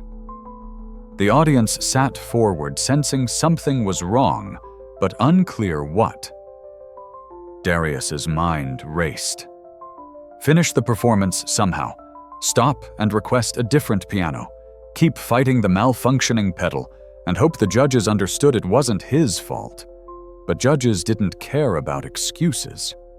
They cared about results. And the result right now was that his carefully prepared interpretation was disintegrating with every measure. This was his nightmare. The scenario he'd anxiety dreamed about for months. Technical failure at the worst possible moment, destroying everything he'd worked for, confirming every doubt he'd ever had, about whether he truly belonged in this world. In the wings, watching on a monitor, Natalie saw it immediately. She'd played this concerto hundreds of times, knew every phrase intimately.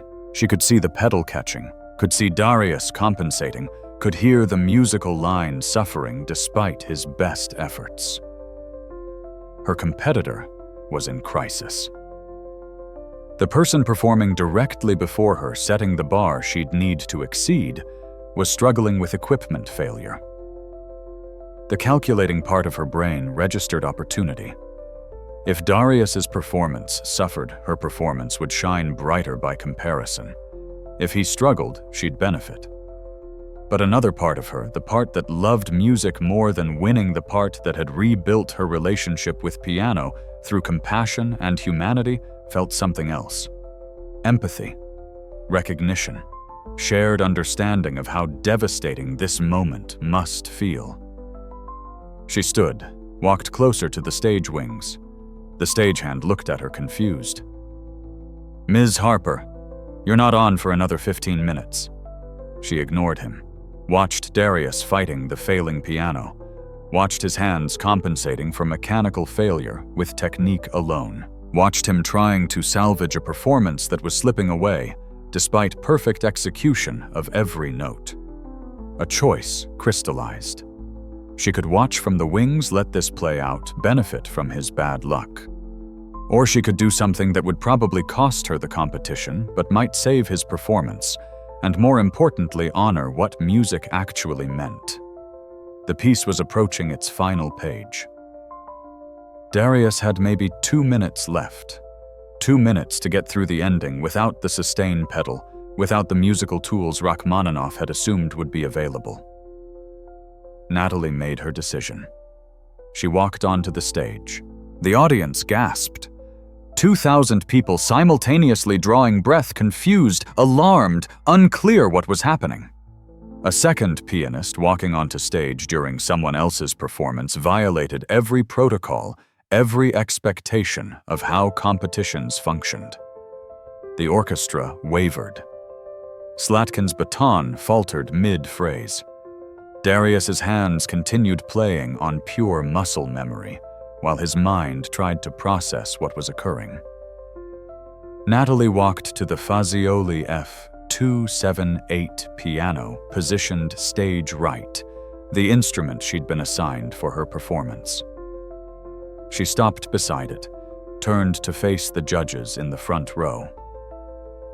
"The Steinway's sustain pedal has failed," she said, voice calm but firm, carrying across the hall's perfect acoustics. "I'd like to offer Mr. Coleman my Fazioli to complete his performance." Silence. Complete, absolute silence. The head judge, a renowned pianist in his own right, looked shocked. The artistic director stood from his seat in the wings. Slatkin had stopped conducting entirely. The orchestra sat frozen, unclear whether to continue or pause. Darius had stopped playing. His hands rested on the dead keys, his heart pounding his mind, unable to believe what was happening. She was offering him her piano, her competitor, the person standing between her and winning. She was offering him the instrument she'd prepared to use, the piano she'd practiced on during her rehearsal, her only advantage in this impossible situation. "Ms. Harper," the head judge said, recovering his composure, "this is highly irregular." "So is equipment failure during finals," she replied. "He deserves to finish his performance with a functioning instrument." The judges conferred hastily, whispers too quiet for the audience to hear. The artistic director joined them. The deliberation lasted maybe 30 seconds, but felt like hours. Finally, the head judge nodded. "We'll allow it. Mr. Coleman, if you'd like to continue on the Fazioli, you may. From where the pedal failed, measure 247. Darius stood from the Steinway. His legs felt uncertain. This wasn't how competitions worked. Competitors didn't help each other, didn't sacrifice advantages, didn't offer instruments to rivals who might use them to perform better and win. He walked to Natalie. She stood beside the Fazioli, expression neutral, but eyes warm. Why, he asked quietly, voice only for her. Because music matters more than winning, she said. And because you deserve to play your best. So do I. But not like this. I've never performed on a Fazioli.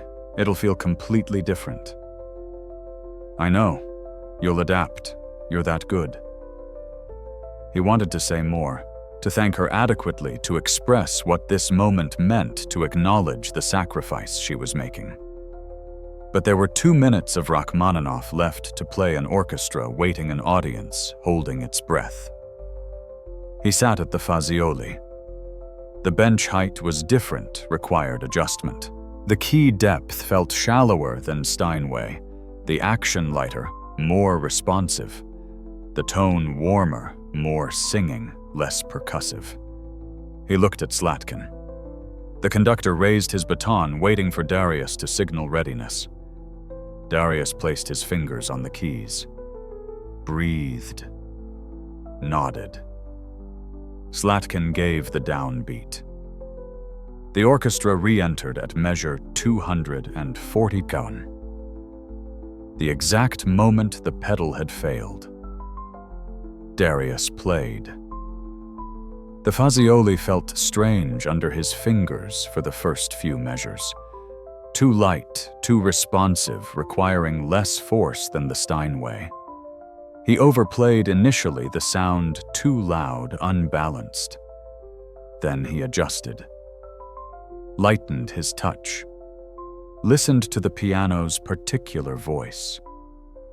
Let the instrument inform his playing rather than imposing his will on it. And something remarkable happened. The warmth of the Fazioli's tone brought new colors to Rachmaninoff's melody. The singing quality made the phrases float in ways the Steinway's more percussive sound couldn't achieve.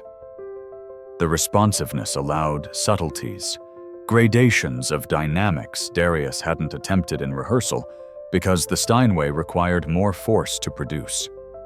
He wasn't playing better than he had been. He was playing differently. And in that difference, something spontaneous and unrepeatable was occurring. The final pages of the concerto unfolded. Piano and orchestra together building to the triumphant conclusion. The melody soaring over orchestral swells. The technical passages brilliant and clear. Darius felt something he rarely experienced during performance. Freedom. Not from the notes, which were exactly as written, but from fear. From the pressure to represent everyone who looked like him. From the need to prove he belonged. From every anxiety that normally accompanied high-stakes playing. In this moment, gifted by Natalie's impossible generosity, he was simply a musician making music. Nothing more, nothing less. Exactly enough. The final chord. Orchestra and piano together, fortissimo, glorious, complete. He held its sustained pedal working perfectly on the Fazioli, letting the sound ring out, filling Bass Performance Hall with Rachmaninoff's hard-won triumph. Silence. Then explosion. The audience erupted. Not polite competition applause, but genuine standing ovation, people on their feet, immediately shouting appreciation. Not just for the playing, though it had been extraordinary, but for what they'd witnessed. Humanity in the middle of competition. Sacrifice for art. Someone choosing music over winning. Darius stood, turned to the audience. Bowed. Turned to Slatkin, and the orchestra bowed deeper. Then turned to Natalie, still standing beside the Steinway, and bowed deepest of all. She smiled. Small, but genuine. He walked off stage, legs shaking from adrenaline, mind reeling from what had just occurred. In the wings, the stagehand looked at him with an expression somewhere between awe and confusion. That was... The stagehand started, then stopped, unable to find words. Yeah, Darius agreed. It was. He collapsed into a chair, hands trembling, the reality of what had happened slowly penetrating. She'd saved his performance, risked her own chance at winning to give him a fair opportunity. Why, in a competition where only first place mattered, where careers were won or lost on single performances, why sacrifice any advantage? He didn't have answers. Just gratitude so profound it felt like its own kind of music. Backstage in a different room, Natalie was processing her own decision. The logical part of her brain was screaming. She'd just given up her only competitive advantage. Darius would finish strong thanks to her intervention. The judges would remember his brilliant recovery. And now she'd have to perform on the Steinway, the piano, with the malfunctioning pedal, the instrument that had already failed once today. The stagehand had informed her they're working on the Steinway's pedal, but they can't guarantee it'll be fixed in time for your performance. You might need to use it as is. Perfect. She'd given away a perfectly functioning Fazioli and inherited a broken Steinway. Competitive suicide. But another part of her felt calm, clear, complete in a way that winning competitions had never made her feel. She'd made a choice based on values rather than advantage. Music over winning, integrity over strategy, humanity over competition. Her therapist's words echoed. You can't control outcomes, only your choices.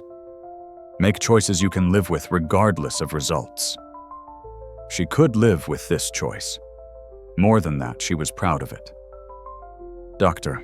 Chen had also said, the healthiest relationship with achievement is wanting to win at your best, not wanting others to lose at their worst. Darius playing poorly because of equipment failure wouldn't have made her victory more meaningful. It would have made it hollow. If she won now, it would be because she earned it fairly, not because she benefited from his bad luck. A knock on her door. The stagehand again. Ms. Harper, they've inspected the Steinway. The pedal mechanism is fixed. You can use it for your performance. Relief flooded through her. She wouldn't have to navigate a malfunctioning instrument. The playing field was level again. Thank you, she said. 15 minutes until her performance. The performance that would define everything. That would either justify her sacrifice or prove it had been foolish idealism in a world that didn't reward such things. She stood, stretched, did final breathing exercises. Her hands felt steady, her mind quiet. Whatever happened next, she'd made peace with her decision. A monitor in the corner showed the audience still settling from Darius's performance. People talking animatedly, critics furiously typing notes, judges in conference about what they'd witnessed. The Chinese finalist would perform after Natalie closing the competition with Tchaikovsky. But right now, all the energy in the hall was focused on what would happen next. How Natalie would perform after creating the most memorable moment of the entire competition. Whether she could follow Darius's brilliant recovery with something equally compelling. The pressure was immense. But somehow that pressure felt different now. Lighter. More like opportunity than burden. 5 minutes. The stagehand appeared again. Ms. Harper, they're ready for you. She walked to the stage wings. Through the curtain, she could see the Steinway pedal mechanism supposedly repaired waiting. The same piano that had failed Darius. The same piano she'd prepared to avoid using. But that was the situation. There was no changing it now. Leonard Slatkin stood at the podium, reviewing the score one final time. The orchestra sat ready, though they looked energized in ways orchestras rarely did during competitions. What they'd witnessed had affected them too. The house lights dimmed, the audience quieted, though the energy felt different from earlier performances. Anticipation, certainly, but also curiosity about what someone who'd sacrificed competitive advantage might do with the performance itself. The announcer's voice. Ladies and gentlemen, performing Rachmaninoff's Piano Concerto No. 2, Natalie Harper. She walked onto stage. The applause was enormous. Not just polite, but grateful, appreciative of what she'd done for Darius, what she'd done for music, what she'd done for the ideal that art could be about something larger than individual achievement. She reached the Steinway, sat, adjusted the bench, tested the sustain pedal carefully. It responded perfectly. The technicians had done their job. She made eye contact with Slatkin. He nodded, something in his expression suggesting respect, even admiration. She placed her hands on the keys. Breathed. Began. The opening chords, the same ones Darius had played 20 minutes earlier, but different. Softer, more introspective, asking questions where his had suggested answers. The orchestra entered, the first theme unfolding. Natalie accompanied with quiet authority, supporting without dominating, exactly as the music required. The first movement progressed. Her technique was flawless, every note placed exactly where it belonged. But more than that, her interpretation had a quality of freedom that hadn't been present in semifinals. She was playing without fear, taking the risks Slatkin had encouraged, trusting the music to carry her. The cadenza arrived. The massive solo passage. Her fingers navigated the octaves with brilliant clarity. The descending runs crystalline. The melody emerging from technical complexity with singing beauty. The movement concluded. Perfect balance between piano and orchestra, exactly as Rachmaninoff had envisioned. The second movement began. The famous melody.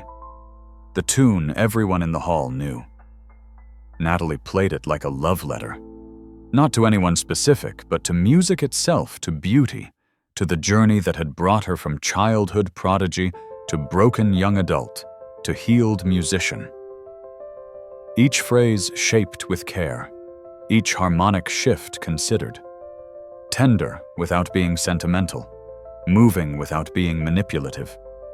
The audience barely breathed. The judges leaned forward, completely absorbed. The movement built to its climax, then resolved into peaceful conclusion. Exactly right.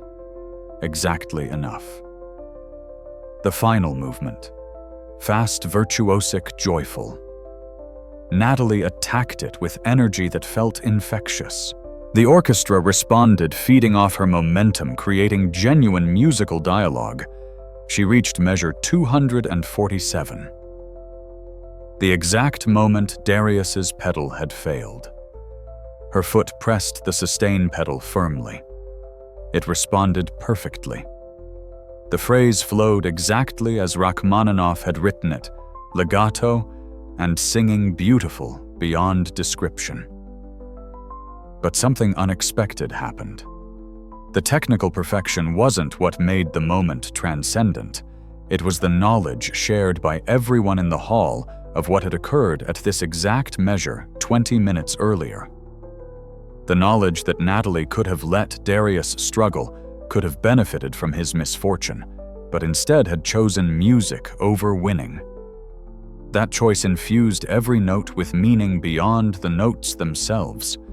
The concerto built to its conclusion. The final pages approaching. Orchestra and piano together, driving toward the triumphant ending. The final measures. The melody soaring. The technical passages brilliant, everything coming together. The last chord, fortissimo, complete, perfect. She held its sustain pedal down, letting the sound fill the hall, then released. Silence, then standing ovation. Immediate, unanimous, explosive. People on their feet shouting appreciation. Not just for beautiful playing, though it had been that, but for something more. For witnessing humanity in the middle of competition. For seeing someone choose integrity over advantage and then play brilliantly anyway. Natalie stood bowed to the audience, to the orchestra, to Slatkin. She felt tears on her face, didn't bother hiding them. Not tears of sadness or even joy. Tears of release, of completion, of knowing she'd played music the way she'd always wanted to, free from fear, full of truth. She walked off stage. In the wings, the Chinese finalist was warming up, preparing for the final performance of the evening. He looked at Natalie with an expression of genuine respect. "That was beautiful," he said simply. "Thank you," she replied. In a different wing, Darius was waiting. They made eye contact across the backstage area. He raised his hands in silent applause. She smiled, bowed slightly in acknowledgement. Neither knew what the judges would decide. Neither knew if her sacrifice would cost her the competition or somehow impossibly justify itself. But both knew something more important. They'd created a moment that transcended competition. They'd reminded everyone in that hall, including themselves, why music mattered. Everything else was just details. The Chinese finalist Chen Wei had watched the previous two performances with growing awareness that the competition's energy had shifted. What had started as a standard finals round had become something else. A referendum on what mattered more: individual achievement or collective humanity. He'd prepared Tchaikovsky's first piano concerto for 6 months. Massive virtuosic, one of the most famous works in the repertoire, opening with those iconic French horn calls and piano chords that everyone recognized, even people who'd never attended a classical concert. Walking onto stage after what the audience had witnessed felt like following 2 acts that couldn't be topped. But Wei had his own story, his own reasons for being here, his own sacrifices that deserved recognition. He sat at the Fazioli, the piano Darius had used, still warm from that performance. Adjusted the bench, made eye contact with Slatkin. The conductor raised his baton. The French horns began their iconic call. Wei answered with those massive opening chords playing with power and precision. Tchaikovsky's first is a showpiece in the best and worst sense. Brilliant opportunities for display, but also dangers of empty virtuosity.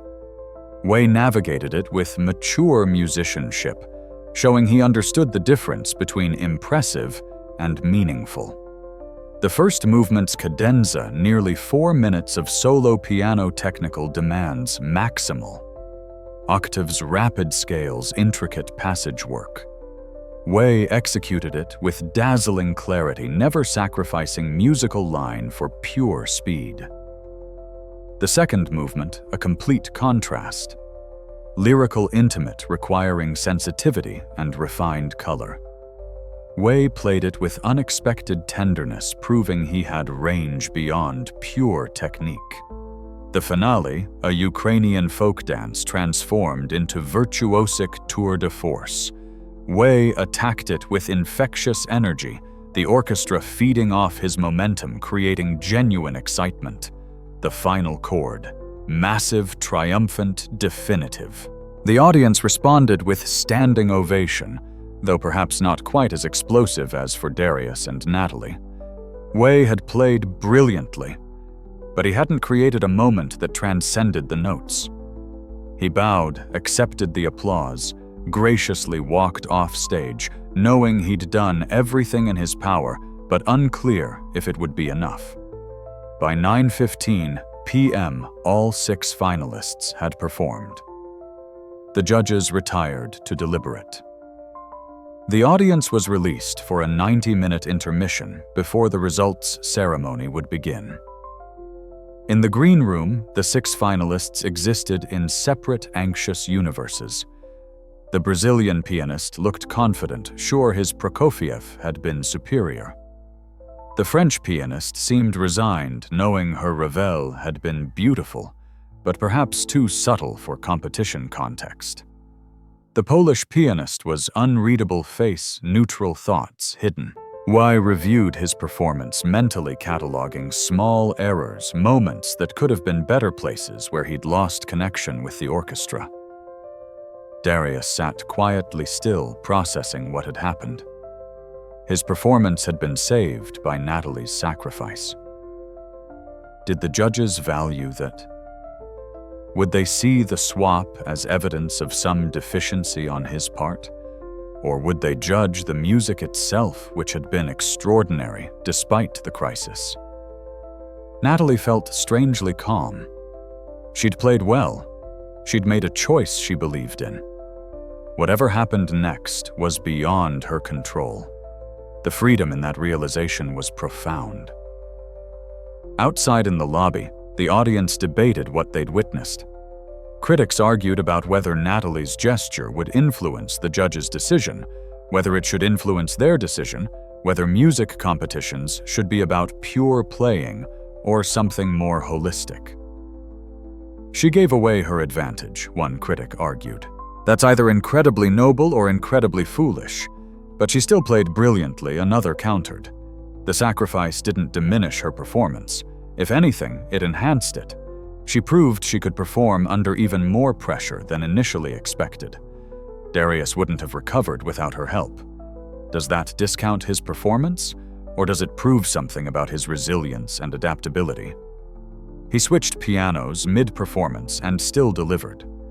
That's not easy. The debates continued. Classical music, so often staid and predictable, had been given something genuinely unprecedented. People would discuss this competition for decades, regardless of who officially won. In the deliberation room, the 7 judges faced an impossible decision. All 6 performances had been exceptional. Any of the finalists could represent the Van Cliburn competition with distinction. Any could build major careers. Any deserved recognition. But only one could receive the gold medal. The head judge, Jonathan Biss, a renowned pianist and educator, opened the discussion. Let's be systematic. Technical execution, musical interpretation, collaborative skills with orchestra, overall impact.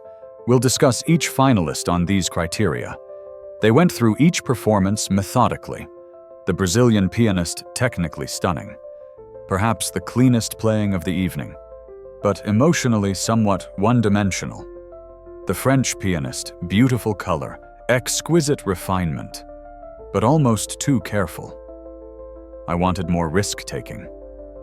The Polish pianist, powerful, committed, musically deep. The Brahms was genuinely moving. Way brilliant virtuosity. The Tchaikovsky was thrilling. But I'm not sure I learned anything new about the piece.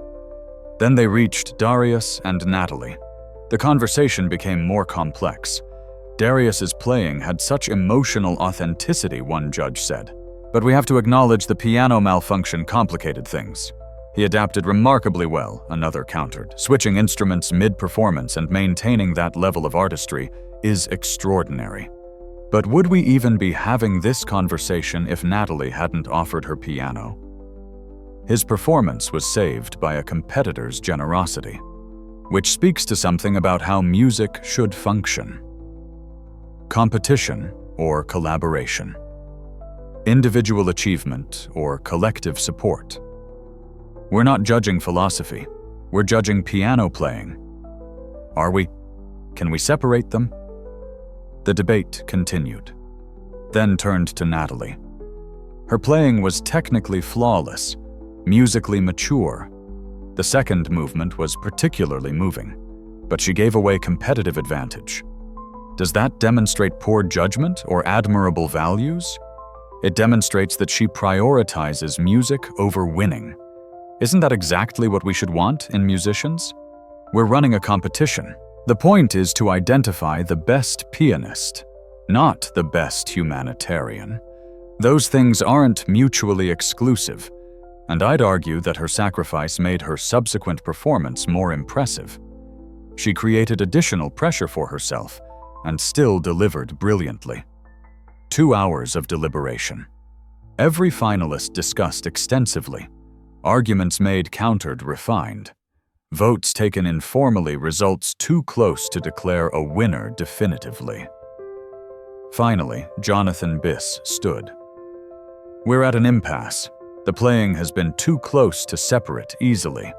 I'm going to suggest something unusual." The other judges looked at him. The Van Cliburn competition has declared co-winners only once in its 60-year history, the 1989 competition, when two pianists were so evenly matched that separation felt arbitrary. I propose we consider that option again. Silence in the room. The implications were massive. 2 gold medals would dilute the prestige, but it would also acknowledge that sometimes greatness can't be ranked. "Who are you proposing?" Another judge asked, though they all knew. Darius Coleman and Natalie Harper.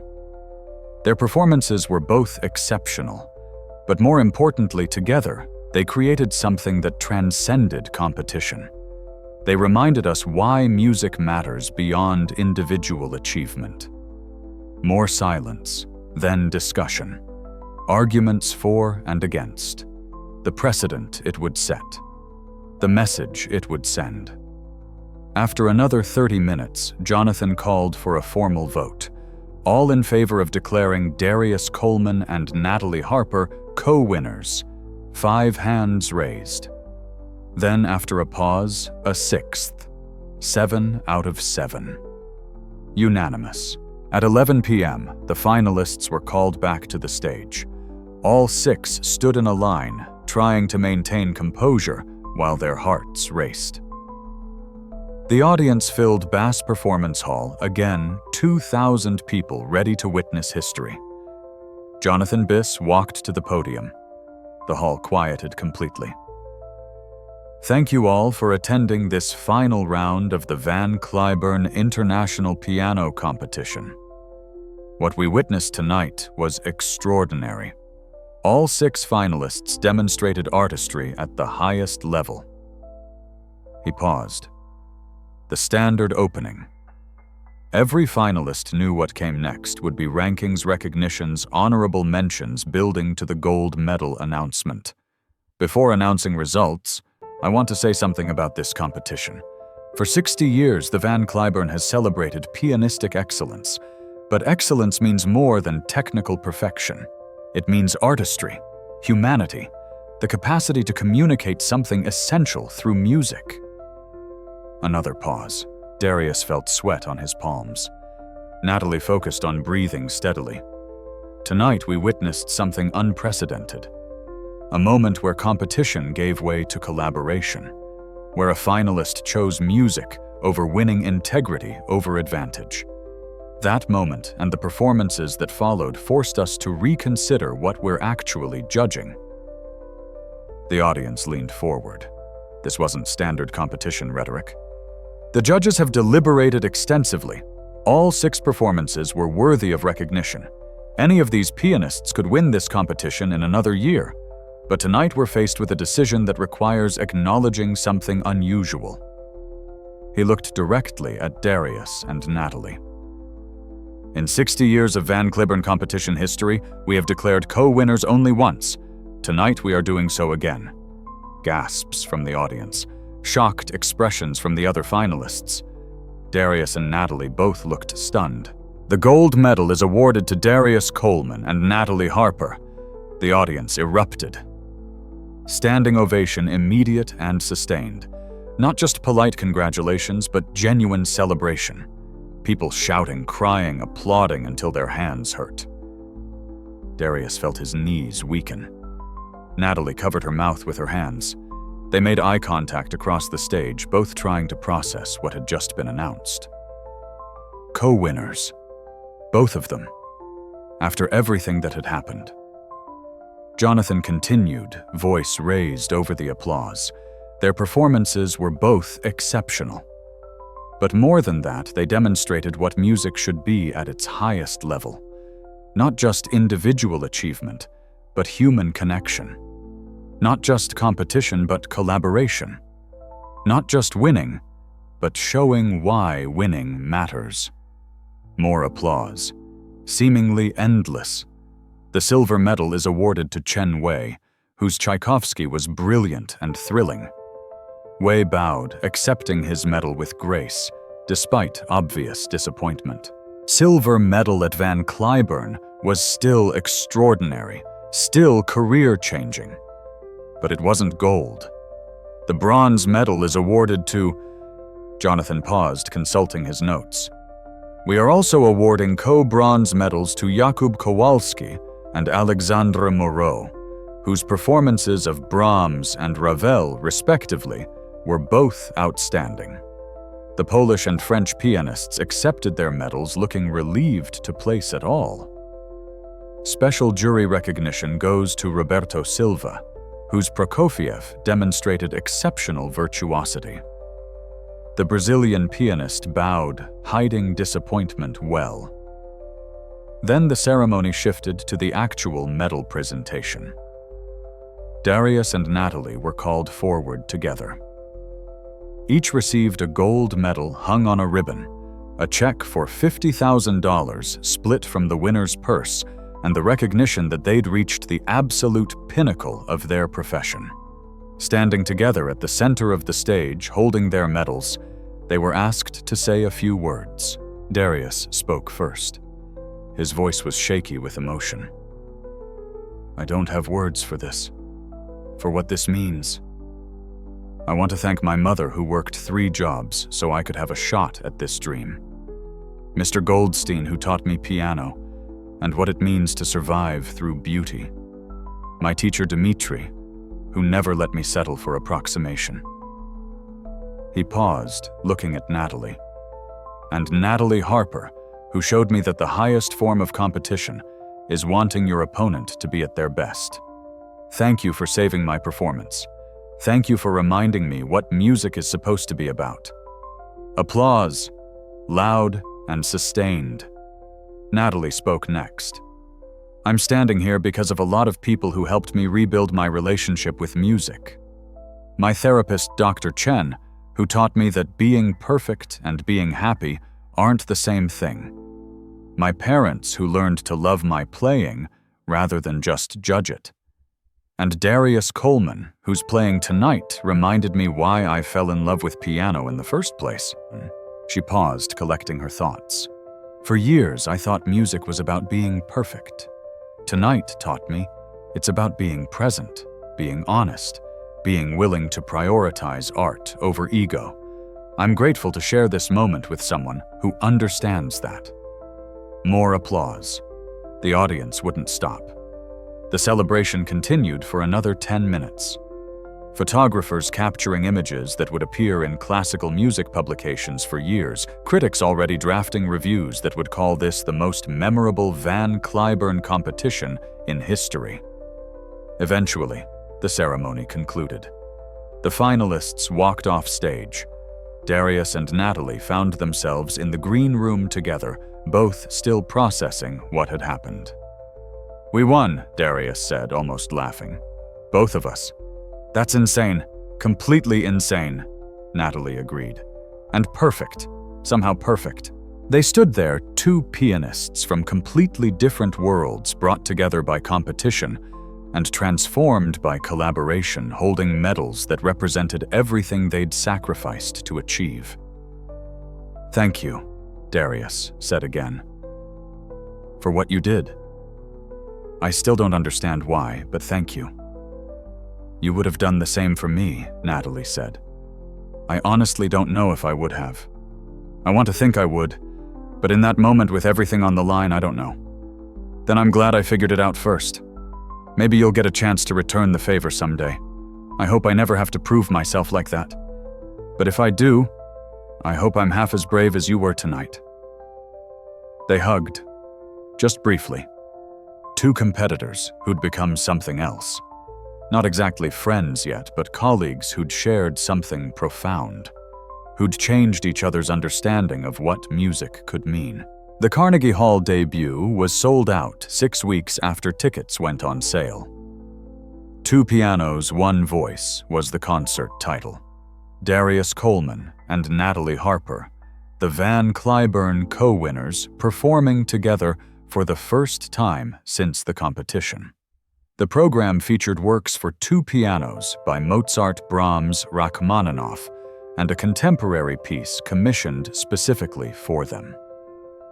Backstage before the performance, they warmed up in adjacent practice rooms. The familiarity of piano keys, the ritual of preparation, but without the anxiety that had accompanied competition. They were performing together now, not against each other. The shift in mindset was liberating. 6 months had been transformative for both. Darius had recorded his debut album with Deutsche Grammophon, one of the most prestigious labels in classical music. All Rachmaninoff program, the second piano concerto that had defined his Van Cliburn finals, plus solo works, preludes, and moments musicaux. The recording had been grueling 12-hour days in a Berlin studio, but the results were extraordinary. He'd also started a foundation, Keys to the Future, providing free piano lessons and instruments to kids in Detroit and other underserved communities. The Van Cliburn prize money had seeded the organization. Donations from people who'd been moved by his story funded expansion.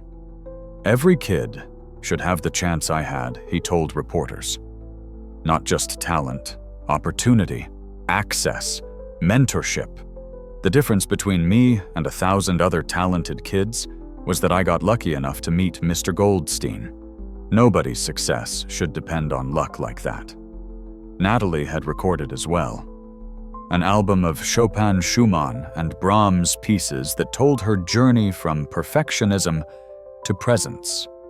Critics called it playing of remarkable emotional maturity and technically flawless, but more importantly, spiritually generous. She'd also returned to teaching something she'd always enjoyed, but never prioritized during her competition years. Working with students reminded her daily that music was communication, not competition. That the goal wasn't perfection, but honesty. Her parents had attended the recording session. Her father had cried during playback of the Brahms intermezzo, the first time she could remember seeing him emotionally moved by music, rather than just critically evaluating it. "I'm sorry," he'd said afterward, "for putting so much pressure on you, for making you think your value depended on being perfect." "You did the best you knew how," Natalie had replied. "And I survived it. Maybe even needed it to get where I am now. You would have gotten here anyway. Maybe happier, maybe sooner, but you would have gotten here because you're remarkable, not because I pushed you." The conversation had been healing in ways therapy couldn't quite reach. The Carnegie Hall performance went brilliantly. Mozart's Sonata for 2 pianos, playful and precise. Brahms's Variations on a Theme, by Haydn lush and architecturally perfect. Rachmaninoff's Suite, number 2 for 2 pianos, the piece they'd both chosen to close the concert. But the highlight was the commissioned work. Confluence, written by contemporary composer Caroline Shaw specifically for them. 15 minutes of music that required the pianists to sometimes compete, sometimes cooperate, sometimes blend so completely that determining who was playing what became impossible. The piece was a sonic representation of their Van Cliburn story. Moments of individual brilliance giving continue. 15 a.m. way to collective creation. Competition transforming into collaboration. 2 voices becoming one. The audience at Carnegie Hall responded with the kind of ovation usually reserved for legendary performers at career peaks, not rising stars at the beginning of their journey. But what Darius and Natalie had demonstrated at Van Cliburn had resonated far beyond classical music circles. They'd been interviewed on NPR, featured in the New York Times, discussed on podcasts about competition and collaboration in various fields.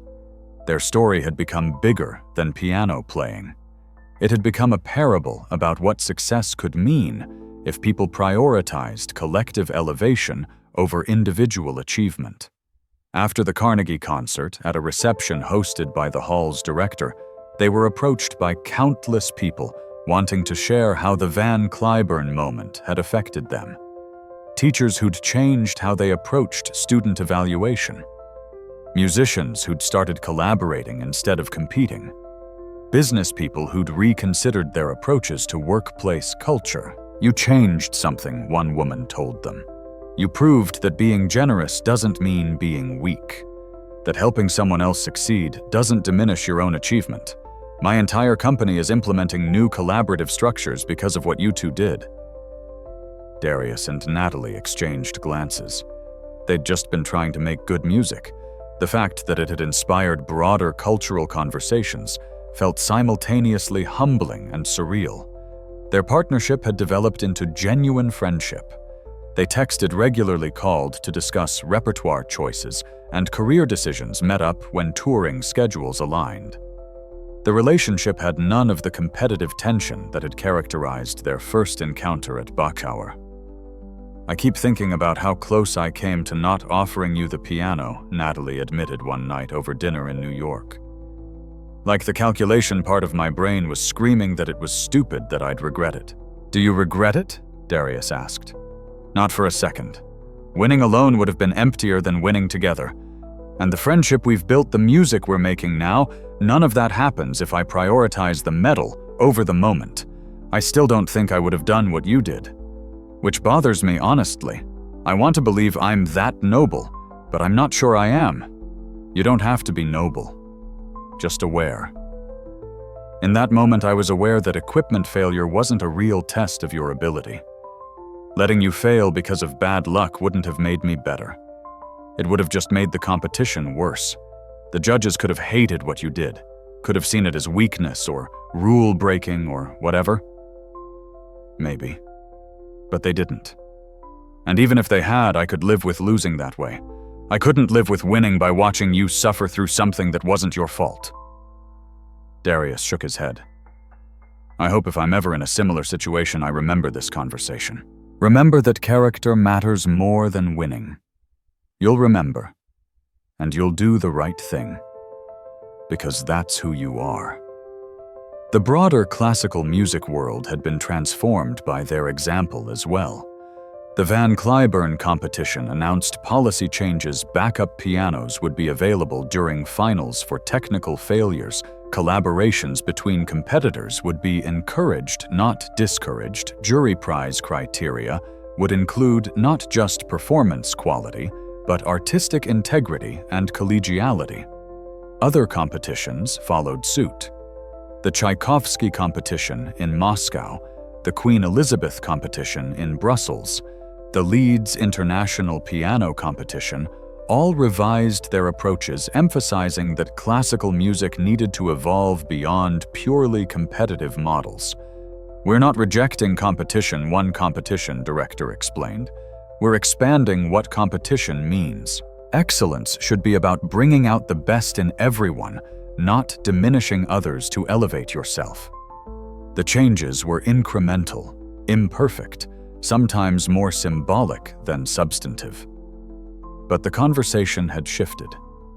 Darius and Natalie's moment had planted seeds that were growing in unpredictable directions. 6 months after Van Cliburn, both had achieved what they'd worked toward their entire lives. Recognition, opportunity, careers that would allow them to make music at the highest level. But more importantly, they'd discovered something neither had expected. That achievement meant more when shared. That success felt better when it elevated others.